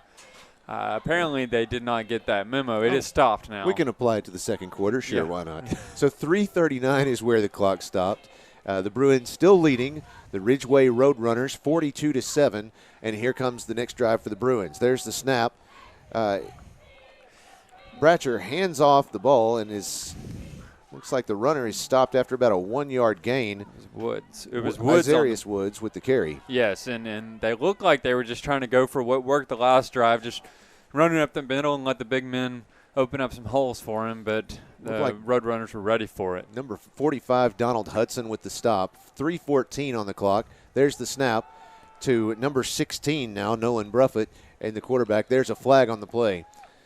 Looked like Bruffett took the snap and ran around the right side of the field. I'm not sure what happened after that flag. Looked like the stop was by number 31, Nicholas Terrell. Well, let's see what the referee has to say. Holding against the Bruins. Well, and he really didn't even need to. I mean, the quarterback had plenty of time. The rolling out to the right bought him some space, and I guess the referees just saw some holding there and decided to go ahead and throw the flag. So that'll back up the Bruins about 5 yards. It'll be second down, 15 yards to go for the Bruins from their own, not sure about 7-yard line there. There's Nolan Bruffett. He passes the ball. Looked like it was intended for number 10. That's Andrew Cobb, but it was incomplete. I'm not sure if it wasn't intended for Jack Polk, though. He was right behind Cobb, and they looked like they were kind of talking to each other, trying to get it straightened out to get on the same page. So looks like the scoreboard operator is confused once again. It still says first down, 10 yards to go. We have third down, about 13 yards to go for the Bruins from their own, looks like 10-yard line. So here comes the snap to Nolan Bruffett. He's back. He's going to pass straight down the field, and it's intercepted by number 8. That's Brandon Warner. And he's forced out of bounds at about the 10-yard line. Here come the flags. There's a lot of pushing on that side of the field. That was an unnecessary late hit. One of the offensive linemen just claims he didn't realize that the play was over and gave an extra shove outside of bounds. That was definitely after the whistle, so I hate to see that. But, looks like it was Wesley Coleman on the late shove. But looks like he was driven out of bounds by number 12, Braden Bratcher. Not sure about that. We'll see. I don't think it was Bratcher because Bruffett was out there on quarterback. So that is either true. way, don't like the result. Yep, we'll have the ball placed at about the 7-yard line, and there's the snap to the Roadrunners. The hands, little shovel pass there to number 6, Jonathan Holmes, and he makes it in. Touchdown, Roadrunners. 2:38 remaining on the clock.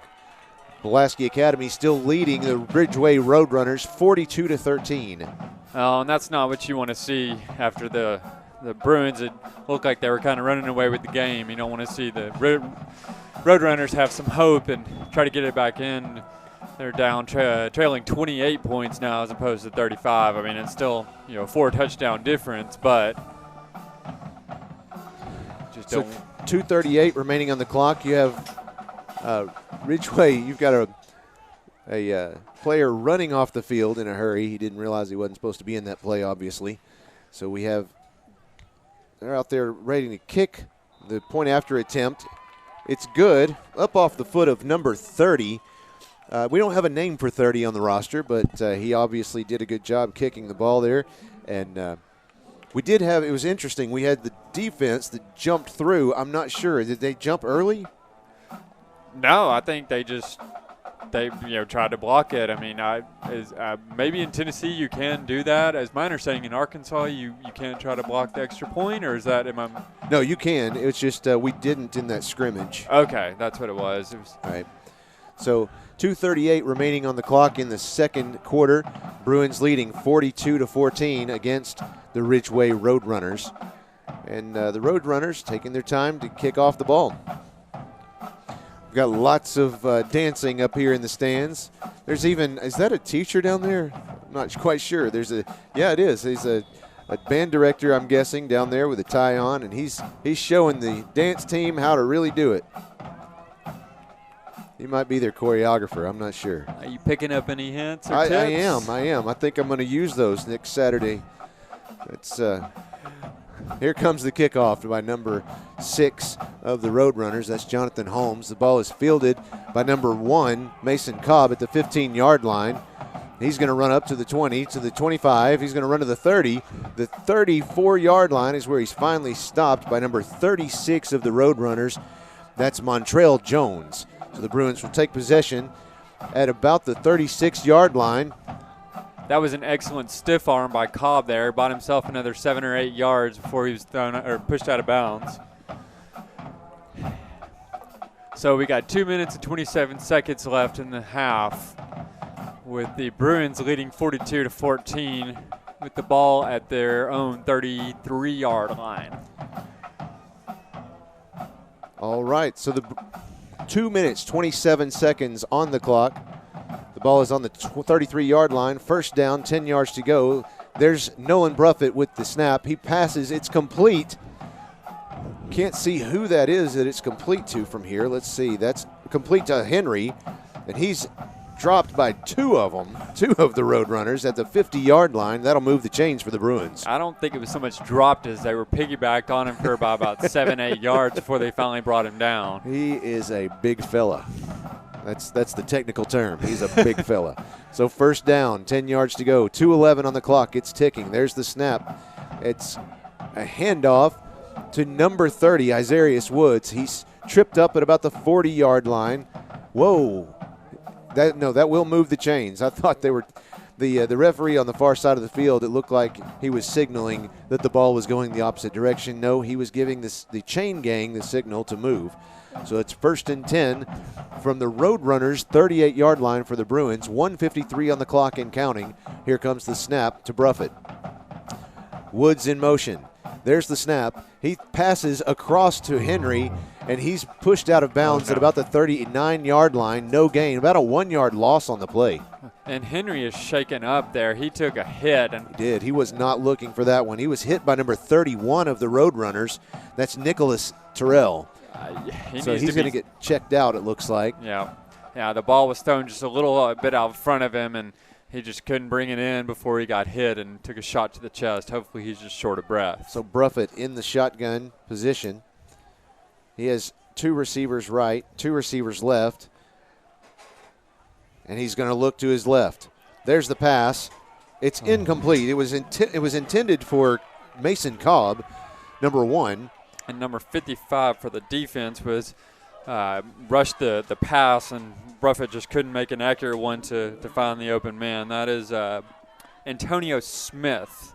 He's a linebacker. So 1:33 on the clock before halftime. Folks, stick around for halftime. I've got a great interview lined up We've got several members of the faculty from the lower school and the middle school. They're going to talk to us about a great initiative that they've got going with UALR to enhance the reading there at the school. There's Bruffett. He's going to pass to his left, complete to Woods at about the 34-yard line. Oh, he's not tackled yet. He's still on his feet to the 30, to 25, to the 20.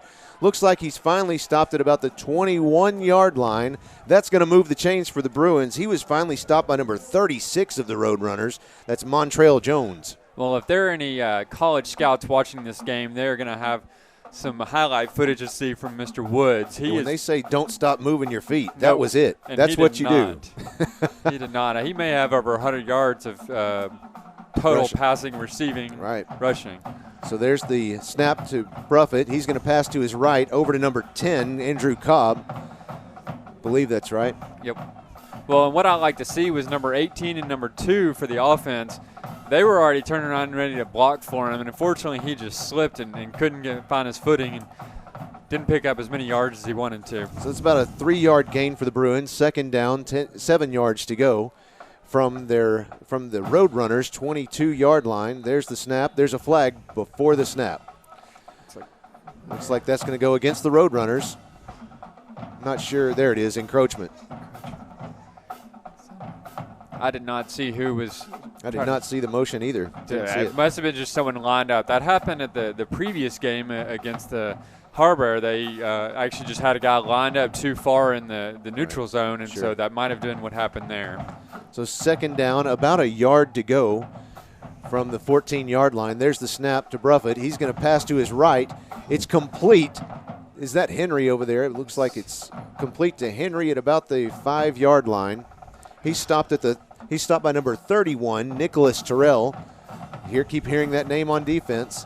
That will again move the chains for the Bruins. It's first and goal with 33 seconds remaining until halftime. That was a good job by Bruffett. He looked off his first and his second option, and Henry appeared to be his third option. And there was a man there that looked like he was going to make knock the ball down, but he just couldn't get to it.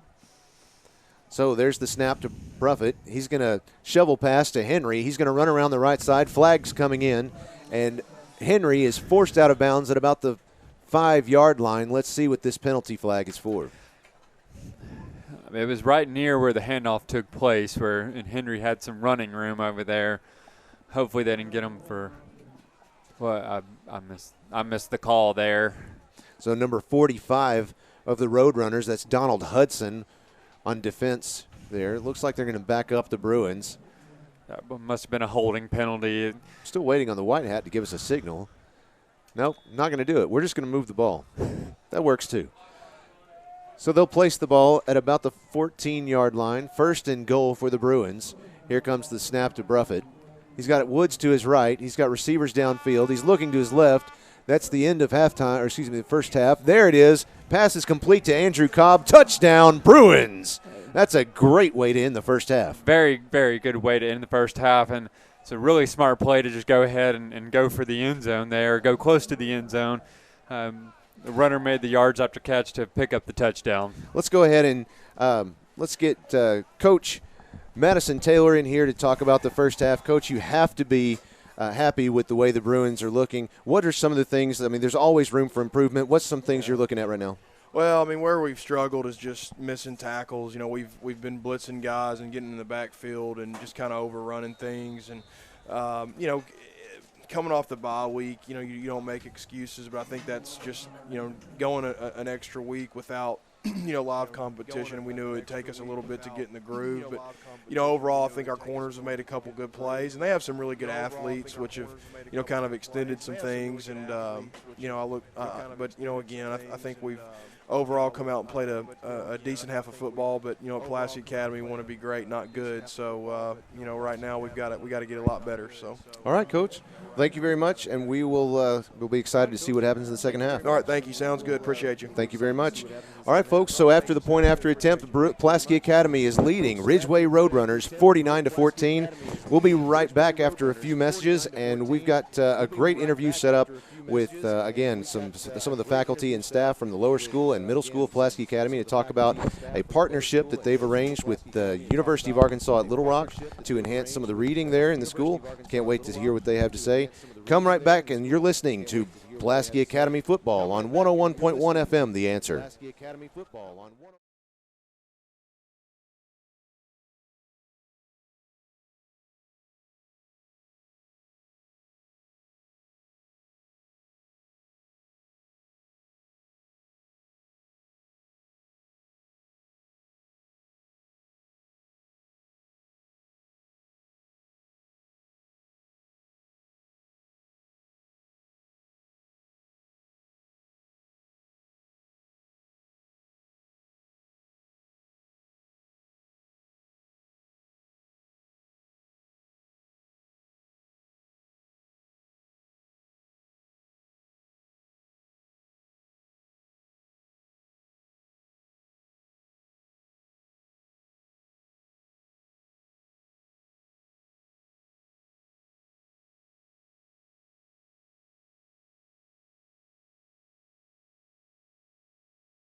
We're here at the Pulaski Academy Bruins. We're actually in Memphis tonight. We're here at the Pulaski Academy Bruins. We're actually in Memphis tonight. We're here at the Pulaski Academy Bruins. We're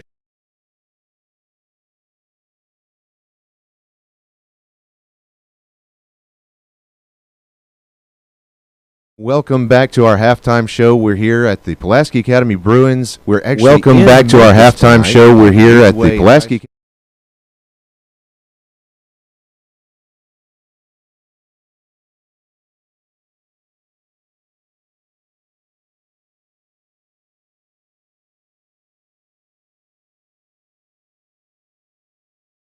We've got a great partnership going now with UALR. Is that right? Brian, kick us off. Tell me.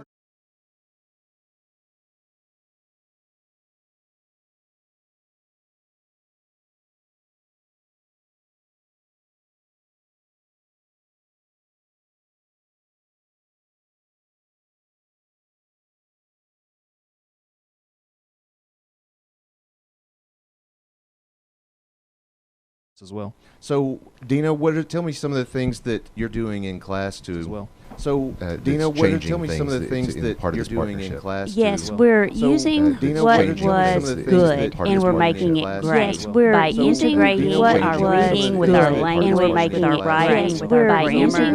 And it's just helping with our writing by integrating and it's just it's gonna make everything strong. It's relates to your writing. Everything that relates to your language. It's relating to it. Just make everything stronger in to your language. Children just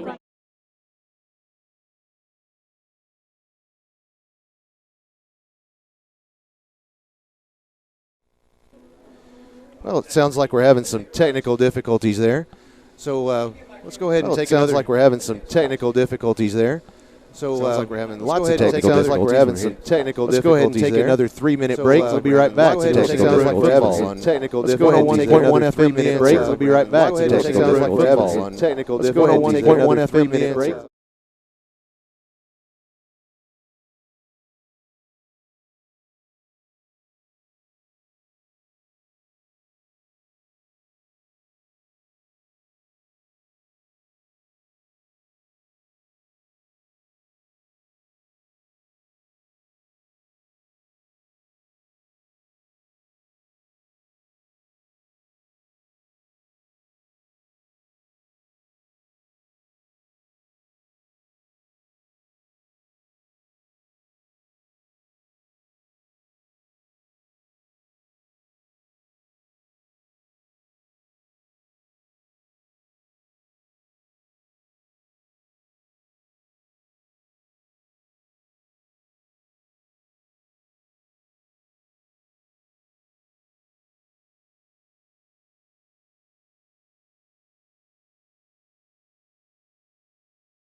And Tracy, Mama Maple from up in the middle school.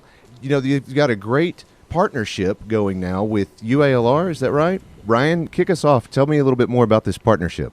Well, we have some faculty from UALR who are coming in, and they go all over the state and work with teachers and help teachers fine-tune their craft. And right now, they're working with us to help us fine-tune our language arts lessons. And it's really an opportunity for us to grow as teachers and really spread that information around to other teachers on campus as well. So, Dina, tell me some of the things that you're doing in class that's changing things in part of this partnership. Yes, we're using what was good and we're making it great by integrating our reading with our language, with our writing, with our grammar, and it's just helping everything come together to make it smooth.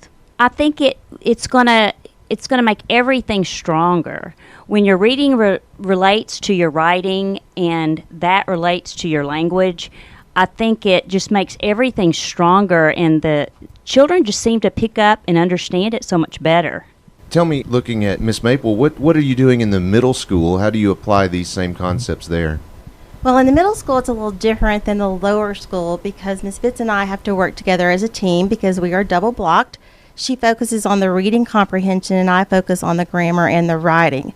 So UALR, Ms. Wendy Satterfield, has really helped to sit us down and make it a seamless transition from class to class. So if they are reading the book Fuzzy Mud, which they're doing right now, then I will pull my grammar lessons and my writing technique lessons from the same book that they've used in reading.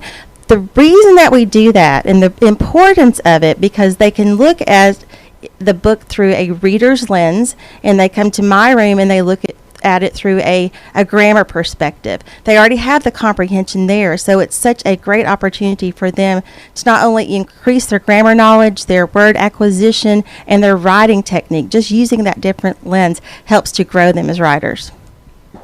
You know, one of the things that I saw in my own student at home was just over the last few years, his vocabulary has increased so much faster than I would have expected, and I'm sure that has a lot to do with the amount that he's reading, both at school and at break times and study halls and for class as well. And I think that's just great. Noelle, what's the overall goal? Is it that all of the classes eventually will incorporate this way? Yes, and I think that we strive to make transition seamless for our kids, and so looking at curriculum vertically from early childhood all the way through middle and upper school is a focus that we look at constantly at PA.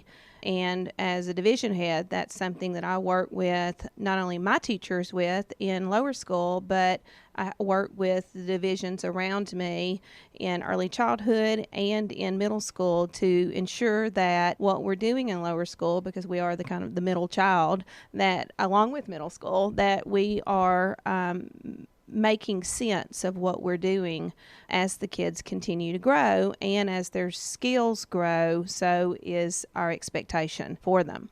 Let me go back over to Ryan Kirkland. So in fourth grade, what's just a couple of examples of things that you've changed from the way that it used to be, and tell me the way that you've implemented this difference?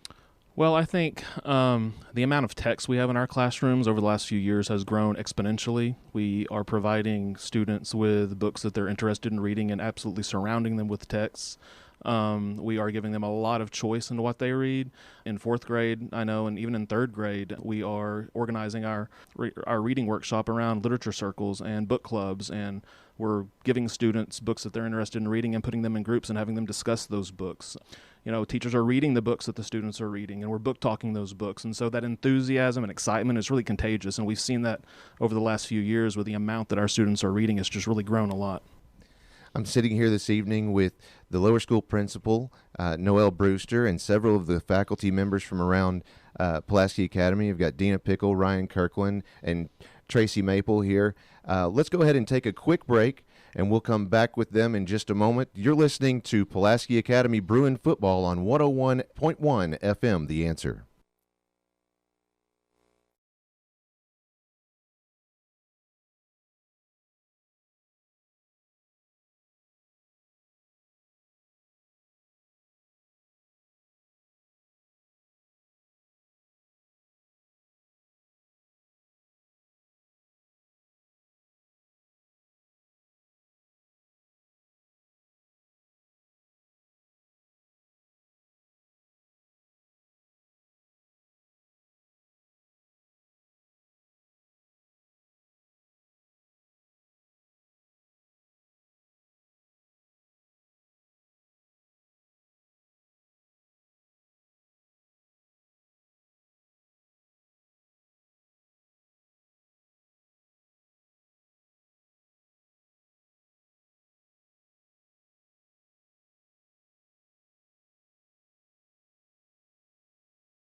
How much time, Zach?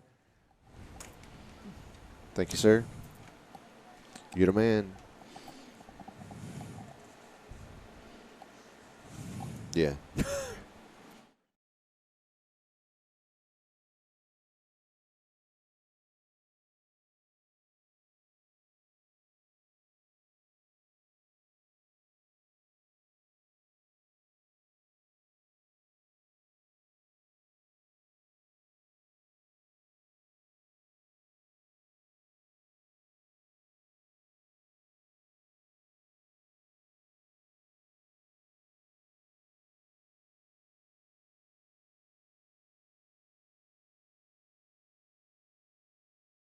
Welcome back to Memphis, Tennessee, where the Pulaski Academy Bruins are playing the Ridgeway Roadrunners. Again, go ahead and try to say that 5 times fast at home. It's not as easy as it sounds, folks.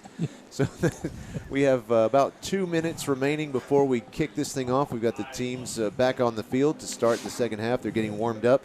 Brooks Beasley, it's always great to have you here running stats for us the entire game. Why don't you summarize the first half for us? Well, I can do that in about 30 minutes here. No, not really. Just do a quick analysis here of what the Bruins did the first half. In the passing category, the quarterbacks, we had 2 quarterbacks first half, Braden Bratcher and Nolan Bruffett. Braden was 13 of 20 and had 1 interception, and Nolan was 6 of 9 and also 1 interception. And combined together, they had a total of 377 yards. As far as the receiving goes, Merritt Jones had 5 catches for 126 yards and 1 touchdown. John David White, he had 1 reception for 54 yards and 1 touchdown. Andrew Cobb had 3 receptions for 63 and 1 touchdown. Nate Cummins had 1 reception for 15 yards. Andrew Cobb had 3 receptions for 63 yards and 1 touchdown. And Azarius Woods had 1 reception for 28 yards. And then finally here in that category, we had Hudson Henry had 6 receptions for 74 yards. And all told in the passing category, total yards mounted up to 377 yards. And in the rushing category, we had 15 attempts for 135 yards. And the big guy in the rushing category was Jaron Kelly. He had 7 carries for 130 yards and 3 touchdowns in the first half. And then we had Braden Bratcher. He kind of messed up the category. He had 3 carries, and he had 5 carries, and had a minus 21 yards, and that amounted to all was sacks. And then finally we had Azarius Woods had 3 carries, 1 touchdown for 26 yards, and together they had 15 carries total and 135 yards rushing. So 337 and 135. That's about 500 yards of total offense in the first half. So that's a pretty good tally for a team. Well, absolutely it is, and it's great to have all the great fans that we have out there. I want to say hi to Fred McCauley, Dana Kelly's dad. Give him a big hoorah, and thanks for joining us. All right, here we're ready to kick this thing off. There go the Bruins. They kick the ball back to the goal line, and it's fielded by number, is that 8? It's hard to see. 32 has got his jersey. He's pulling him down. That was Brandon Warner back there, and that's Bruins number 32, Fuda Shinkawa. You know, he is fast. Did you see how quickly he got to him all the way back there on the goal line? I have never seen something like that where he was skiing. Like he grabbed onto the jersey, he was somehow held on, and he basically got dragged and then kind of pulled himself up on the receiving man's jersey and then pulled him down. Now, one thing to note, folks, the Bruins are leading 49-14. That last touchdown at the end of the half means that the sportsmanship rule is in place, so the clock is ticking regardless of incomplete passes. So the Roadrunners have the ball at the goal line and so they run it out to about the 10-yard line. It was run by number 3. That's Cameron Sneed. That's looks like they'll move the ball up to the 10-yard line. It'll be second down, about 8 yards to go for the Roadrunners. And he was stopped by number 36 of the Bruins. That's Bennett Perkins. There's the snap. Pass is complete to number, looks like 5. That's Daniel King. He runs around the left side of the field and is stopped at the 20-yard line. That'll move the chains for the Roadrunners. That was Clay James on the tackle. He was more in a mode than anything to keep the big play from coming up. He wasn't so much in a position to try to intercept or stop it short, but he did what he needed to do to keep any more yards from being tallied up. So here comes the snap for the Roadrunners from their own 20-yard line. 1st and 10. There's the snap to Casey. He's going to look to his right. Oh, he attempts the pass to number 21 of the Roadrunners, 24. That's Keon Russell. It's incomplete, so that'll bring up 2nd down. 10 yards to go for Ridgeway with 9:57 on the clock, and it's ticking. Keon Russell already knew what he was going to do with that ball before he caught it, but unfortunately for him, he just forgot to actually complete the act before taking off with it. He did have some running room.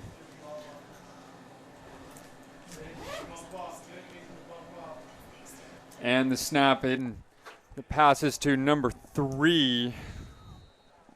That is passes to number 3. That's Cameron Sneed. Yes, he picks up a few yards, but doesn't really go far. It was a running back screen pass to the left side, but the Bruins sniffed it out and shut it down.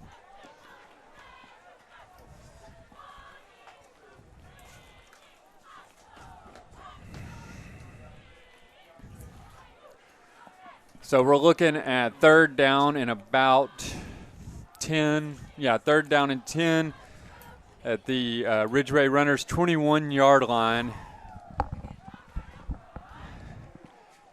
And the pass is to Sneed again. He picks up minimal yardage, about 2 yards. The Bruins had a man on top of him just after he got rid of the ball. And it looks like they are bringing the punting team out now as it's 4th down, and the Roadrunners are deep in their territory and have no interest in going forward on 4th down. And the clock is still ticking away. It's 8 minutes and 30 seconds. As we indicated earlier, folks, it doesn't matter if they run out of bounds or if they don't complete the pass or whatever the case may be, it's going to keep on ticking. So as long as the Bruins keep this lead, we're going to have a short second half. Now, in Arkansas, when they have the sportsmanship rule, even if they shorten their lead, the sportsmanship rule stays in effect. I wonder if that's the case here in Tennessee. Then, yeah, it might very well be. They're probably using the same NHSS or NH. I'm just National High School Federation of Schools, NHSFS. There we go. So with 7:53 and counting on the clock, the Bruins are still leading 49-14. They've kicked it away. Let's go ahead and take a quick break. We'll be right back. You're listening to Bruin Football on 101.1 FM, The Answer.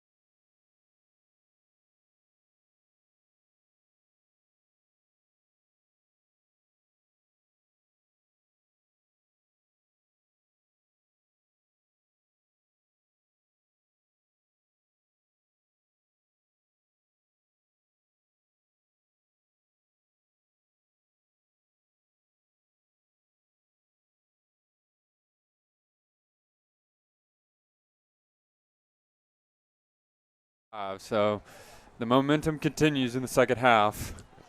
So there's the snap to Bruffett. He hands off immediately to number 22. That's Carter Beerbaum. No gain on the play. Looks like 2nd down, 10 yards to go from the Roadrunners' 29-yard line. It's good to call Carter's name this early on in the game. I don't recall him getting any touches the first game. So first half, no, I don't think so. This is what you want to see from the offense from the Pulaski Academy Bruins. So here's Bruffett again in the shotgun. It looks like he has Beerbaum again to his left. And he's looking to his right. He's going to pass downfield. It's incomplete. Oh, it's picked off. It looked like the pass was intended for Nate Cumming, and it bounced right off of his chest into the arms of number 14 of Ridgeway. That was Michael Taylor. So the Roadrunners picked up and they were able to capitalize on a mistake of the Bruins there at their own 15-yard line. Well, and Bruffett did a good job of stepping up in the pocket there. He felt a little pressure from behind, got rid of the ball, and threw it just a little behind the receiver, but that's still a ball he needs to come up with, especially when he wants to start looking to get more playing time. So here's the Roadrunners from their own 16-yard line, 5:23 and counting on the clock. First down, 10 yards to go. There's the snap.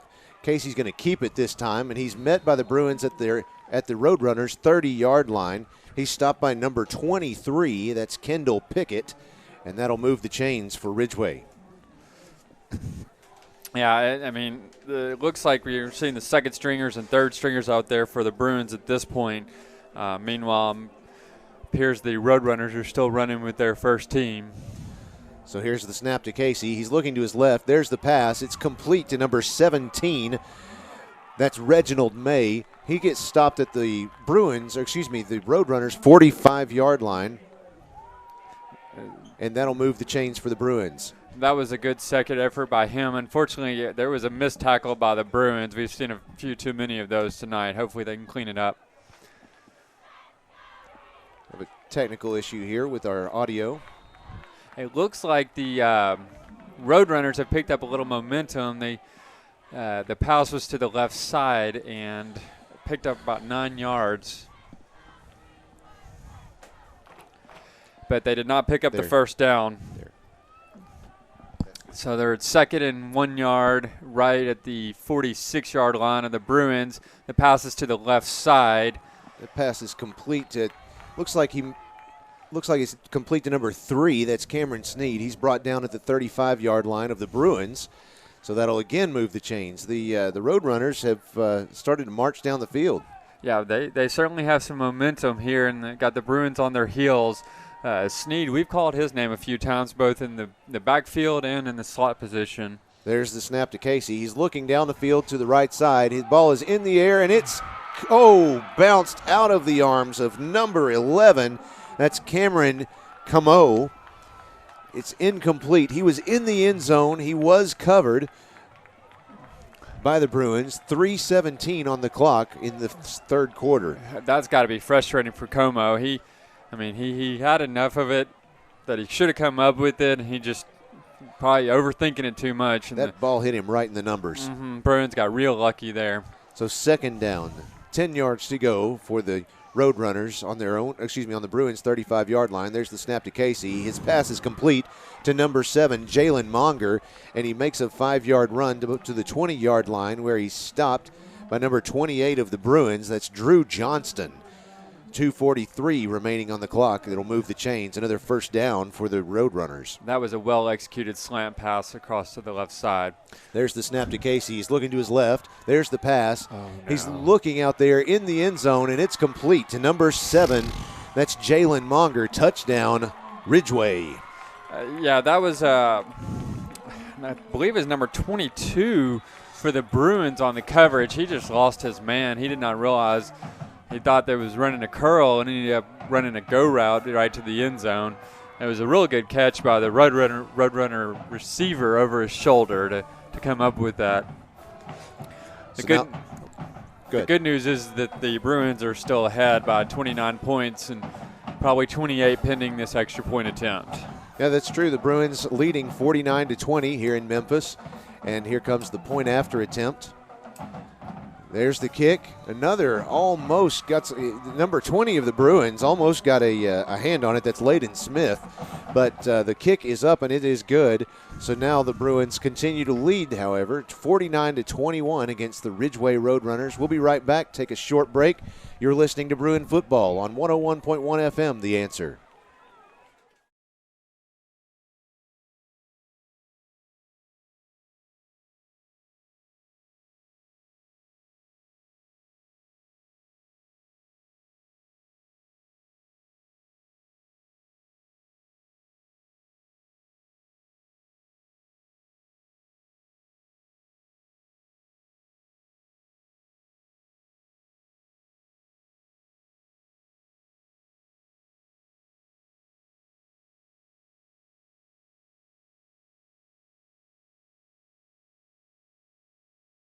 Welcome back to Memphis, Tennessee. The Pulaski Academy Bruins leading 49-21 against the Ridgeway Roadrunners. And the Roadrunners just scored. Here's the kickoff off the foot of number 5, Daniel King. It's received at the 15-yard line by Mason Cobb. He's going to run up to the 20-yard line. There's a flag coming in as he's taken down by number 7, Jalen Monger. That was a block in the back. It was unfortunately pretty blatant by the Bruin blocker. He just got a little anxious and couldn't wait for that defender to straighten forward, and so we're marching backwards. So the Bruins will end up losing some yardage on this play. So they'll have the ball, looks like at about the 7-yard line. It looks like they'll place it at the 7, maybe even further than that. They're going to march it off now. No, it looks like an 11-yard line. Yeah, that's right. So they place it at the 11. See if the chains can get it right here. They're all caught up on each other. 2 minutes, 11 seconds remaining in the third quarter. The Bruins lead 49-21. There's the snap. Not sure. He handed it off, but I'm not sure who ran it around. Isarius Woods. Woods again. And gave it to, or no, was that Kelly? That was Kelly, number 21. Kelly. Give it to your workhorse, try to run that clock down. That's right. Jaden Kelly running around the right side of the field. It's about a 3-yard gain. The clock is not going down, so I guess since they're back within 35 points. Maybe that's the rule in Tennessee. But so it's at 2 minutes, 3 seconds, and it has stopped there. There's the snap. There's again, Kelly with the carry. He runs around the left side of the field and runs out of bounds at about the Bruins' 25-yard line. That'll move the chains. First down, Bruins. But we have a flag at the 20-yard line, and unfortunately it looks like it's going back. It is. The Bruins are just killing themselves with these holding penalties. And holding against the Bruins. So they're going to repeat second down. The good news is the clock still ticked down, so we're at 155. 155 and holding there. Yeah. So the ball is at the 10-yard line. It's second down, 12 yards to go from the Bruins, 155 on the clock. There's the snap to Bratcher. He's running around the right side. Its pass is complete to number 5, J.D. White. White's at the 25, the 30, and he kind of slips down there. It's unfortunate. He had one defender in front of him, and then he had an open field, but he slipped right there at the 30-yard line. But, hey, let's not look a gift horse in the mouth. It's a first down for the Bruins. Well, and the Bruins ran 2 straight run plays, leading the other team to think that they were going to do it again. And they faked the pitch to the left side, and then Bratcher found daylight to the right side and then found an open man. So 1 minute, 30 seconds on the clock in the third quarter. The Bruins lead 49-21. Here's the snap to Bratcher. He hands off immediately to number 11, Nate Cumming. He runs around the right side of the field, back into the middle, and he's tackled by number 27 of the Roadrunners. That's Cameron Malone at about the Bruins' 45-yard line. Another first down for the Bruins. And that's what you want to see from an offensive player. The last time he touched the ball, he tipped it into an interception, and they didn't hesitate to give it back to him, and he made some good work with it. So the Bruins again with the ball, exactly 1 minute remaining in the third quarter on the 46-yard line. First down, there's the snap. You have number 40. 84. That looks like it was Hudson Henry. Oh, was it? Was it? 87? No, 84. No, 84, you're right, 84. That's the second time they've run that play. He was so quick right up the middle there that I didn't even catch his number correctly. It looks like he's still kind of limping. He's running off the field, but he's got kind of a jog to his step there. He took a spear to his stomach, toward the torso, so he may have just taken a lick and got a nice bruise for tomorrow. So we're ready for the snap. There it is. Handoff immediately to number 21, Jaden Kelly. He forces his way up to the 40-yard line of the Roadrunners. They'll move the chains again. First down, Bruins. What never ceases to amaze me, and especially tonight since they've been running the ball so much, is how quickly that ball gets handed off. It's quick. You cannot blink or you will miss it. I mean, they must practice that just constantly because, you don't know who the ball is going to go to. The play before with Hudson Henry, I mean, it looked like it was going to go to number 11 again. It was in motion, and instead it ended up in Henry's hands. So it looks like we have a timeout on the field. Let's go ahead and take a quick break with them, and we'll be right back. You're listening to Bruin Football on 101.1 FM, The Answer.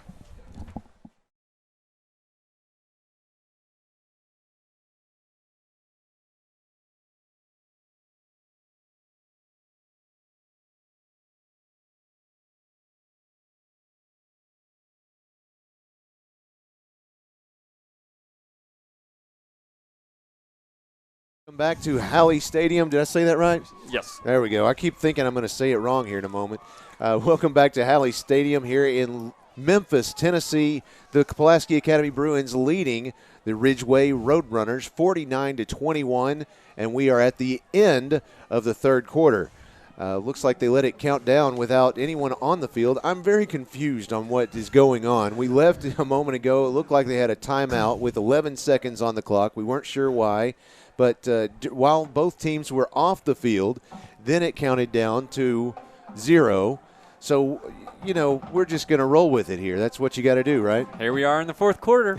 A lead is a lead. A lead is a lead is a lead. So the Bruins have the ball on the Roadrunners' 39-yard line. It's first down, 10 yards to go.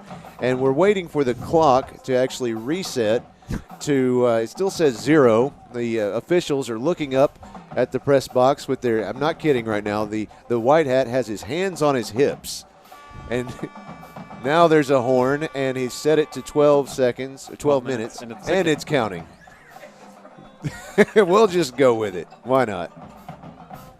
I'm not sure what 8th grade, let's go. There's the football, and there's the snap to number 12, Bratcher. He looks to his left. There's flags coming in on the far side of the field. It looks like there's a little pushing, but it's legal. Looks like that pass was complete to number 4, Merritt Jones. Let's see what the penalty is. It's another holding penalty. Holding penalty against the Bruins, but it has been declined, they say. No. No? 2 holding penalties. Ah, there we go. So I guess you take your pick there. That is, I think, number 3 or 4 against the Bruins tonight. They're going to have to clean that up. Now at the 48-yard line of Roadrunner territory. So here is 11:30 remaining on the game. There's the pass from Bratcher to the left side. Number 8. It's complete at about the 40-yard line. Trying to see who that was. It looks like it was complete to number 11. That's Nate Cumming. They just keep going back to him. They obviously aren't too concerned about that misstep earlier because he obviously isn't too worried about it. So they'll spot the ball at the Roadrunners' 40-yard line. Second down, about 11 yards to go. It's an odd placement out there of the chains, but it looks like 11 yards to go from here. 10:52 on the clock and counting. There's the snap. Little pass back to number 5, J.D. White. He runs around the left side of the field. Looks like he stepped out of bounds at around the 32-yard line, heading up the field. They have given the ball to Jaden Kelly so many times that time he was a decoy. They faked the handoff to him and then pitched it to the other running back and he found some space on the left side on the short side and made good work with it. So obviously the side judge down there had a better look at it than we did. We're on the far side of the field, but they only gave him about a 2-yard gain instead of what it looked like a 5-yard gain from here. There's the snap to Bratcher. He's looking around the right side. He's under pressure, and he gets dropped at about the 38-yard line. No gain on the play. Matter of fact, it's going to be a 1-yard loss. He's dropped by number 60 of the Ridgeway Roadrunners. Got to find him. Wow, we haven't said his name yet. Cody Daniels with the sack. Bratcher had to make a quick decision there, and because he was under a lot of pressure, and he decided to try to run with it. It appeared, and he just couldn't get as far as he wanted to. So 9:53 on the clock and counting in the game. The Pulaski Academy Bruins leading the Ridgeway Roadrunners 49-21 here in the fourth quarter. Pulaski Academy steps up to the ball. Fourth down, 7 yards to go on the scoreboard, but what we see down here is fourth down and about 9 yards to go. Bratcher's running around the left side. There's the pass. It's complete.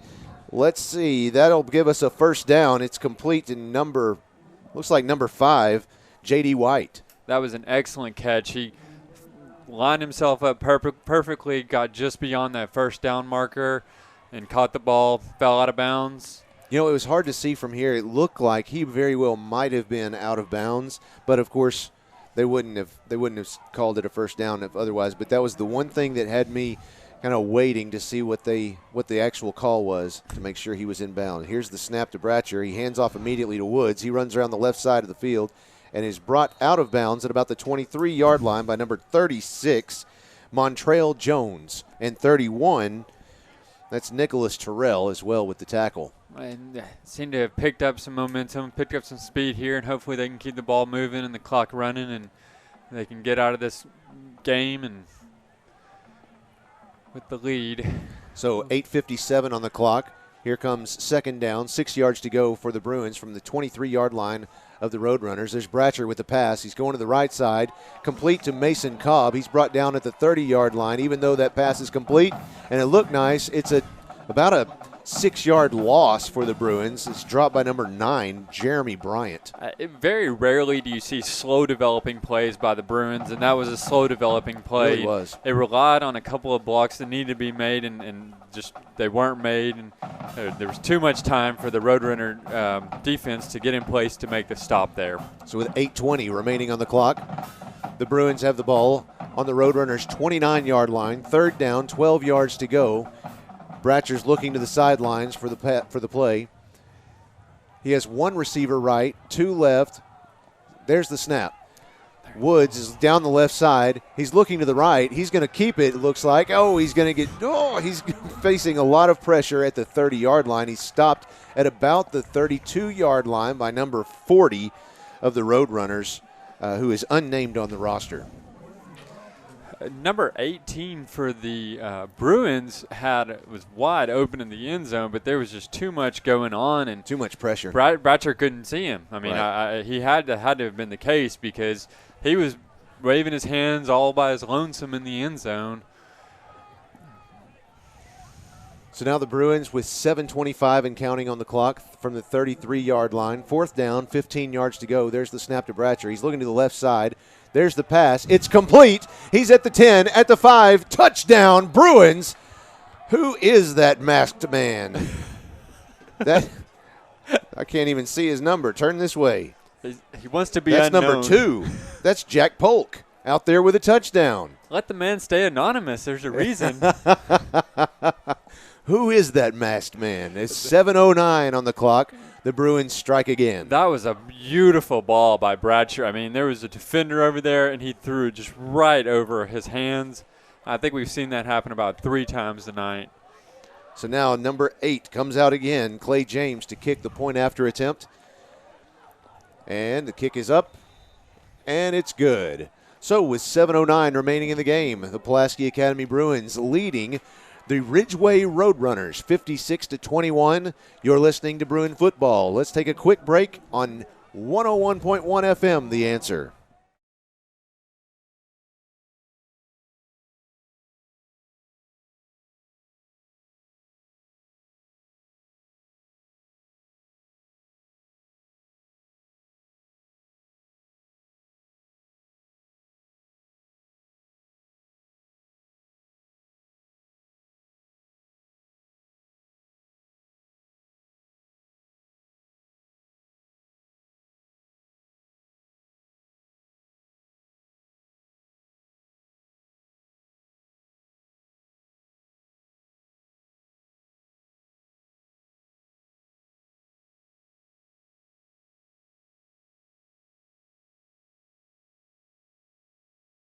Pulaski Academy Bruins are leading 56-21 against the Ridgeway Roadrunners.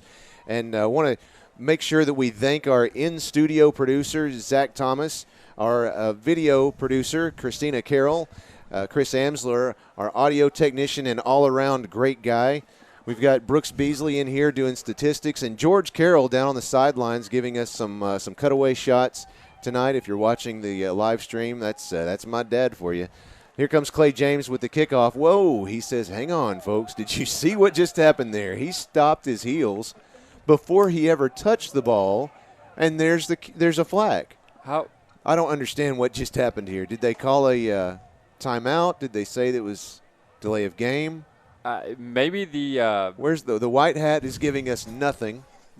So we're having to guess. They're placing the ball instead of the 40 at the 35. Yeah, he has a flag in his hand, but we're not sure what it's for. I guess the rule is that the non-kickers cannot pass the kicker before he kicks the ball, regardless of whether he actually kicks it. He never touched that ball, so here's the kick. It's in the air now. It's deep. It's going to come in about the 15-yard line. Oh, and it's fumbled, It's received by number 8, Brandon Warner. He picks it back up, and he's running that ball there's some flags coming in now. Number 6 was fielded that ball. That's Jonathan Holmes. And number 88 with the stop. That's Cooper White. I'm not sure what the flag is. He jumped on top of him. Are they getting him for horse collar? No, face mask. Face mask. Face mask against the Bruins. One thing about Jonathan Holmes, at the very start of the game when the teams come running out, he actually did a full flip. What? Yes, a little handspring and then a flip. Now wait a minute. That reminds me, of course, of Ozzie Smith. Yes, who used the wizard. He would come out every season. A lot of folks would think that he did it every game. No, he only did it at the start of every season. Would come out and do a flip out there in front of everybody. That was funny. So here comes the next offensive drive for the Roadrunners. There's Casey, passes across to number 5. That's Daniel King. He's making his way all the way up to the Bruins' 35-yard line before he is stopped by number 18. That's Dylan Allison with the stop. That'll definitely move the chains for the Roadrunners. Well, and that was a screen pass to the strong side of the field, and he had 2 blockers who picked up their assignments very well there, and they just didn't have a third man to pick up the runner. 5:47 on the clock and counting from the Bruins' 38-yard line. Here's the Roadrunners. Casey in the shotgun. Here's the snap. He's looking to his right. He's going to keep it. Oh, and he's stopped at the 33-yard line. Only about a 4-yard gain, but honestly, it was pretty good. The Bruins weren't expecting him to keep that ball and run it right up the middle. Well, and Will Shelton got him with a bear hug there, and just he did. He just reached out and said, "Nope." No pun intended there. Is that a Bruin hug? Yes, a Bruin hug. There you go. Thank you. Second down, about 5. Well, no, we're going to call that actually 6 yards to go. Second down, 6 yards to go. 5:07 on the clock. There's Casey with the pass. It was intended for number 6, Jonathan Holmes, but it's incomplete. That'll bring up 3rd and 6 for the Ridgeway Roadrunners. Well, and that was Richard Griffith on the pressure there. He had a choice. He could either go with the running back who's out in the field, the open field, or go after the quarterback, and he chose the right one and went after the quarterback, and the quarterback had to get rid of the ball. That's another athlete that you'll see in baseball season. He is a fast young man. So here comes the snap to Casey in the shotgun position. He's looking to his right, looking to his left. There it is. Oh, he threw the ball again to Jonathan Holmes on his left side. He's only about 5 yards in front of him, but right in and out of his hands. So that'll bring up 4th down for Ridgeway. Well, and the Bruins are showing a 4-man front there, but they really look like they're trying to get to the quarterback so much as contain him, which is what they've been doing all night. And it seems to be working as long as he doesn't get loose on the outside. 4:05 on the clock and counting. From the Bruins' 34-yard line, 4th down, 5 yards to go for the Roadrunners. There's the snap to Casey. He's looking to his left. This pass is up.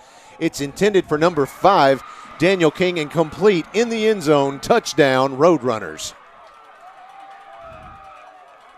Well, and that was just a well-placed pass there. The receiver had his man beat, and the quarterback saw it and just made the pass there. What needed to be made. Absolutely. We have 3:45 on the clock. Score is Pulaski Academy 56, Ridgeway Roadrunners 27. And here comes the point after attempt by number, let's see, that's number 30. Hard to see on those jerseys.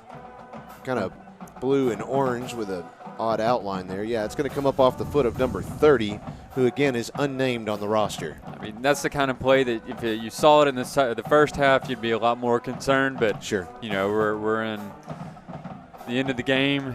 There's the snap. The kick is up, and it's good. So the current score, Pulaski Academy 56, Ridgeway 28 with 3:45 left in the game. We'll be right back after a few messages from our sponsors. You're listening to Bruin Football on 101.1 FM, The Answer.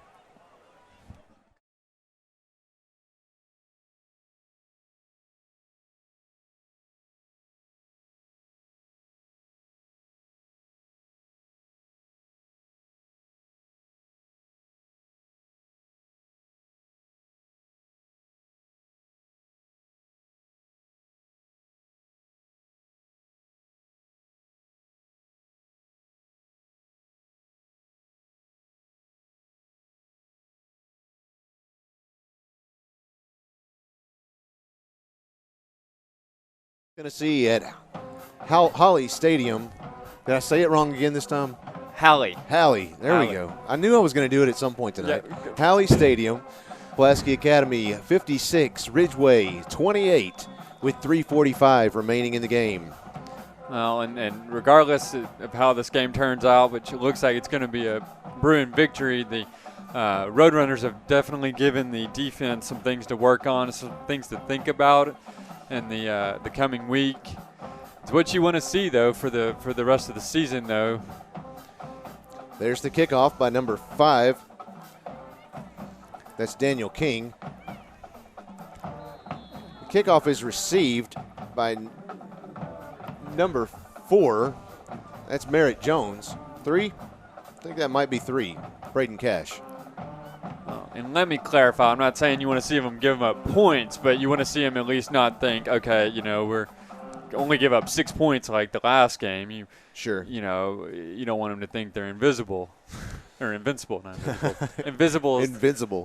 Yeah, invisible, invincible. Visible. So the Bruins have the ball at their own 24-yard line, 22-yard line, 1st and 10. Here comes the snap.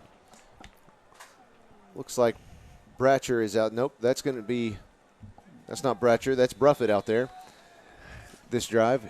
He handed it off immediately to number 10, Andrew Cobb, and he only made it right back up to the line of scrimmage. So that'll be 2nd down and 10 for the Bruins. And it looks like the Bruins are going to be content to just run the clock out for the rest of the game. They're not in any hurry to snap the ball. They're looking to the sideline for the next play right now. 3:13 and counting. Here comes the snap to Bruffett. In a tight formation there. Whoa, that was a really smooth handoff. That was easy to miss if you weren't watching, to number 17, Brandon Perkins. He runs up to the 40-yard line, the 44, and finally stopped. That'll move the chains. 1st down, Bruins. That was an excellent second effort. Who did you say number 41 was? Did I say 41? Who was the runner there? Haha, you already missed me. I don't know. Oh, 17. I'm sorry. 17, that's right. I misspoke. I think I was watching the tackler maybe. That's what it was. Yeah, that was 41. Excellent second effort by Brandon Perkins there. Getting a little rough near the end of the game. Sorry, folks. So here comes 1st and 10 for the Bruins from the 43-yard line, the Bruins' own 43. And as Bruffett handed off the ball to number 22, that's Carter Beerbaum, and lost some yardage, about 5 yards on that play. Well, and the clock is still just ticking away there, so we're close to the. If we were in the NFL, we'd be hitting the 2-minute mark right now, but the 2-minute warning, I guess I should say. But there you go. Still counting down. The Bruins have the ball at their own 39-yard line. 2nd down, 13 to go, 2 minutes even on the clock. Here comes the snap to Nolan Bruffett. He's looking to his left. There's the pass. It's incomplete. It was intended for number 26, Jalen Witcher, but he was covered up by number 31. That's Nicholas Terrell of Ridgeway. Well, and that stops the clock, so we're sitting at 1 minute and 49 seconds. So I guess that sportsmanship rule does turn on and off in Tennessee. The incomplete pass there. Well, I'd say that, but now it's ticking again. So we have 1:41 and counting on the clock. The Bruins at their own 39-yard line. 3rd down, 13 to go. There's the snap. Bruffett looking to pass. Incomplete. It was intended for number 47. That's Bauer Stafford. Is that right? Yeah, that's right. Bauer Stafford out there. Yep, he really just had to get that ball away. He had a few seconds, but the pressure finally got to him, and Stafford was open, but he saw him too late. He was probably his 3rd or 4th option and just didn't have enough time to make a strong pass to him. So here comes 4th down, 13 yards to go. 1 minute, 28 seconds on a stopped clock. Got some confusion on the sideline, but looks like we have a new participant running out. Here comes Bruffett in the shotgun. There's the snap. He's looking to his right immediately. Oh, and he gets tackled in the backfield. Stopped by number 50. Cameron Daniels. So that's going to be about another 10-yard loss for the Bruins.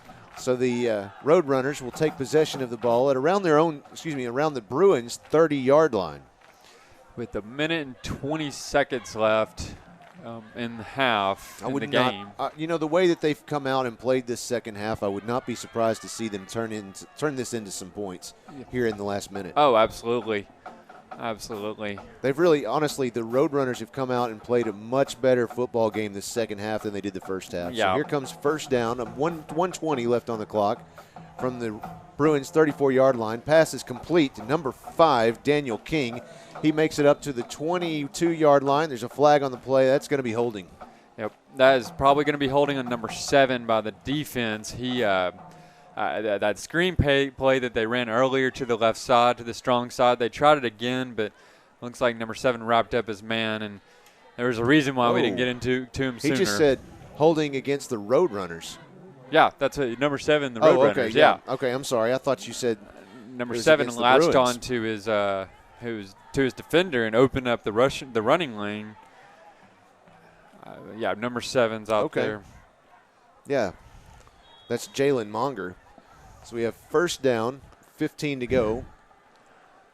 Again, some confusion for the offense. There's the snap to Casey. He's looking to pass down the left side. He's going to keep it. There it's the pass. It's complete. That's going to be some points. It's complete to number 7. That's Jalen Monger. And touchdown for Ridgeway. 47 seconds left on the clock. That was a clean pass, and Monger easily found a route down the right side of the field all the way into the end zone. Yeah, he had a lot of time to find his man. Once again, the Bruin defense was basically trying to contain the quarterback with the understanding that the secondary would stay on their men, and somehow Monger found an opening and was able to. And so they're out to attempt the extra point, number 30, once again, and the kick is up and good. So that is kicker no name. He's been working hard for them tonight, but unfortunately we can't tell you who he is and who the player is, I should say. We can't tell if that's a he, she, or however they identify. And obviously we don't have any names on the back of jerseys to help clarify. So 45 seconds remaining on the clock. The Bruins lead 56-35.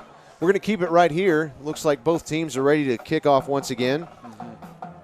This second half, of course, has gone so much faster than the first half.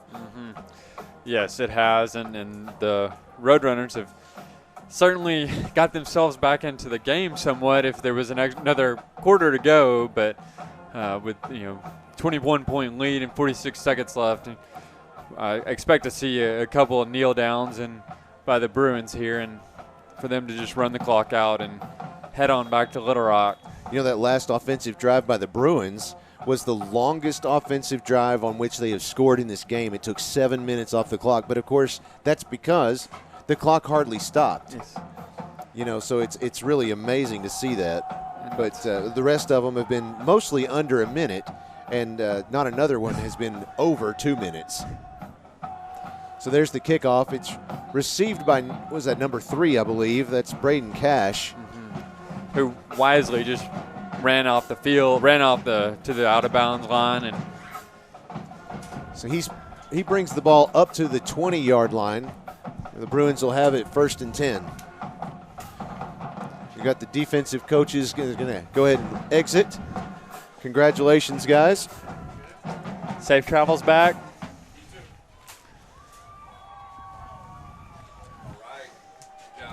All right.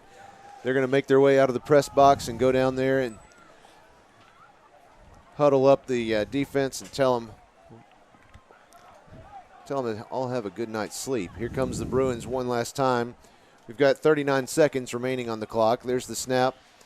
It's going to hand off to number 22. That's Carter Beerbaum. He makes about a 3-yard gain on the play. That'll be second down, 7 yards to go. Well, and there are 24 seconds, 23, 22, Let's 21. go ahead and look ahead real quick at the football schedule. Looking ahead, we will head to Parkway in Louisiana coming up in next week. And that'll do it. 5, 4, 3, 2, 1. That's the end of the game right there. So Pulaski Academy taking the lead and keeping it the entire game. PA wins over Ridgeway Roadrunners 56-35. Let's take a quick break. We'll be back here in about 3 minutes. You're listening to Pulaski Academy Bruin football on 101.1 FM, The Answer.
At Halley Stadium. Halley Stadium. Halley. See, it took the end of the game to take it out of me. So the Pulaski Academy Bruins have taken another win from the Ridgeway Roadrunners at this home-and-home series. And I tell you what, I said it earlier, and I truly mean it. The Roadrunners should be proud of the way that they came out in the second half. I was really impressed with them the second half, Josh. They came to. I guess they must have had a good tongue lashing by the coaches at halftime. But one thing you got to take in consideration, I think once the score got up kind of high, that Coach Kelly got the substitutes in, and of course that made a little bit of difference. Seems like when the Bruins first team defense went back in, they kind of slowed them down. But other than that, I was really impressed with them the second half, and I think they really had some athletes on that field. Absolutely, they did. You know, one of the things that one of the players that I think should be especially proud of himself is their quarterback, Quincy Casey, number 2. He played that entire game. They didn't put another quarterback in the game the entire time. And, of course, Pulaski Academy has 2 to go to. You've got Braden Bratcher and Nolan Bruffett, who both played a good game. Bratcher obviously came out and he got us ahead and put us in that position that we could put our younger players in there and get some experience, and that they did. Bruffett should also be proud of the way that he played. Holt, you've got some game balls to give out? I do. On the offense, make sure I got my notes right here. Jaden Kelly was the workhorse tonight. Absolutely. I believe Brooks may have his total yardage, and I misspoke at the halftime, but I said that Azarius Woods had a bunch of yardage, but it was Jaden Kelly who had a bunch of yards. He had 130 yards at one point, and I know he picked up quite a few more in the second half, and I think he had at least one touchdown, maybe two. But the running backs overall just did an incredible job of picking up where the passing game was kind of slacking and kind of missed a few steps there. But they made him respect that rushing game, made him respect the ground game, and much better than the first game, and they really didn't even need it. Now on defense, Clay James did an excellent job of staying on top of his man. He had one interception that it kind of reminded me in the first game. When Shinkawa, did I get it right? Fuda Shinkawa. When he had a turnover, caused a turnover in the first half, and it just kind of turned the momentum. Same thing here. Clay James had an interception that just seemed to send the ball right the back opposite direction, and the defense just was able to get off the field, and the offense made good work with it. I think he also had a couple of pass breakups. He just seemed like he was all over the field tonight. Passing, we had a total of 511 yards total. Of course, both quarterbacks passed in the second half, so I don't have it broken down exactly for each quarterback, but the total team was 511. And then the second half, our rushing kind of went a little bit downhill. We had 135 in the first half, and we didn't have but 31 in the second half. We had some minus yardage, sacks, and everything contributed to such a low number there in the second half. All right, folks, let's go ahead and take another break real quick, and we will be right back to close things out. You're listening to Bruin football, where the Pulaski Academy Bruins have just won 56-35 over the Ridgeway Roadrunners. We'll be right back. You're listening to Bruin football on 101.1 FM, The Answer.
Where Pulaski Academy has defeated the Ridgeway Roadrunners 56-35. Just looking around the rest of the state, looking at the 5A conference, some wins around there. BB is up against Lone Oak 17-7. It looks like they're leading that series as well, so nothing too surprising there. Also looking around at Harrison, that's another one to watch. Harrison is currently defeating Siloam Springs 42-7. I'm very interested to see how their quarterback at Harrison does this week. Last week he put up over 500 yards, so it'll be interesting to see how he passes tonight. Looking ahead for the Bruins, let's look ahead at our schedule. Obviously last week we played at Harbor and won there 50-14. This week we're at Ridgeway in Memphis, Tennessee, playing them. We won 56-35. Next week, we're going to Parkway in Louisiana, and we are looking to play a team that we played at home last year, defeated them at home. So that will be an interesting game as well. Parkway is not a team to sleep on. No. Well, and the thing about these these home and home games is you have to go to the other side and to make it even. But somehow they ended up with 3 straight away games, which is right. Extremely unusual, I imagine. But soon enough, we'll be back at home sweet home for JA Fair on September 21st. Last year when we played Parkway, we won 62-21 against Parkway. So that's at Bossier City, Louisiana. Then we play JA Fair next, and of course Little Rock Christian at Maumelle, at Beebe, Parkview, Watson Chapel, and Whitehall. So we've got started out this season again with 3 away games, like you say. We're not talking about across town. These were across the state, out of state, and then but after next week, we're right there in Central Arkansas for a little while. Through the woods. There it is. All right. Well, folks, we'd like to thank you all for listening and watching with us tonight, and we'll hope you'll join us again next week. And we'll be in Bossier City, Louisiana at 7 p.m. is kickoff. We'll start our broadcast at 6:45 as usual. You can always listen on 101.1 FM or watch us live at PulaskiAcademy.org/PA Live. Thanks again for joining us. You've been listening to Bruin Football on 101.1 FM, The Answer. Good night and good luck.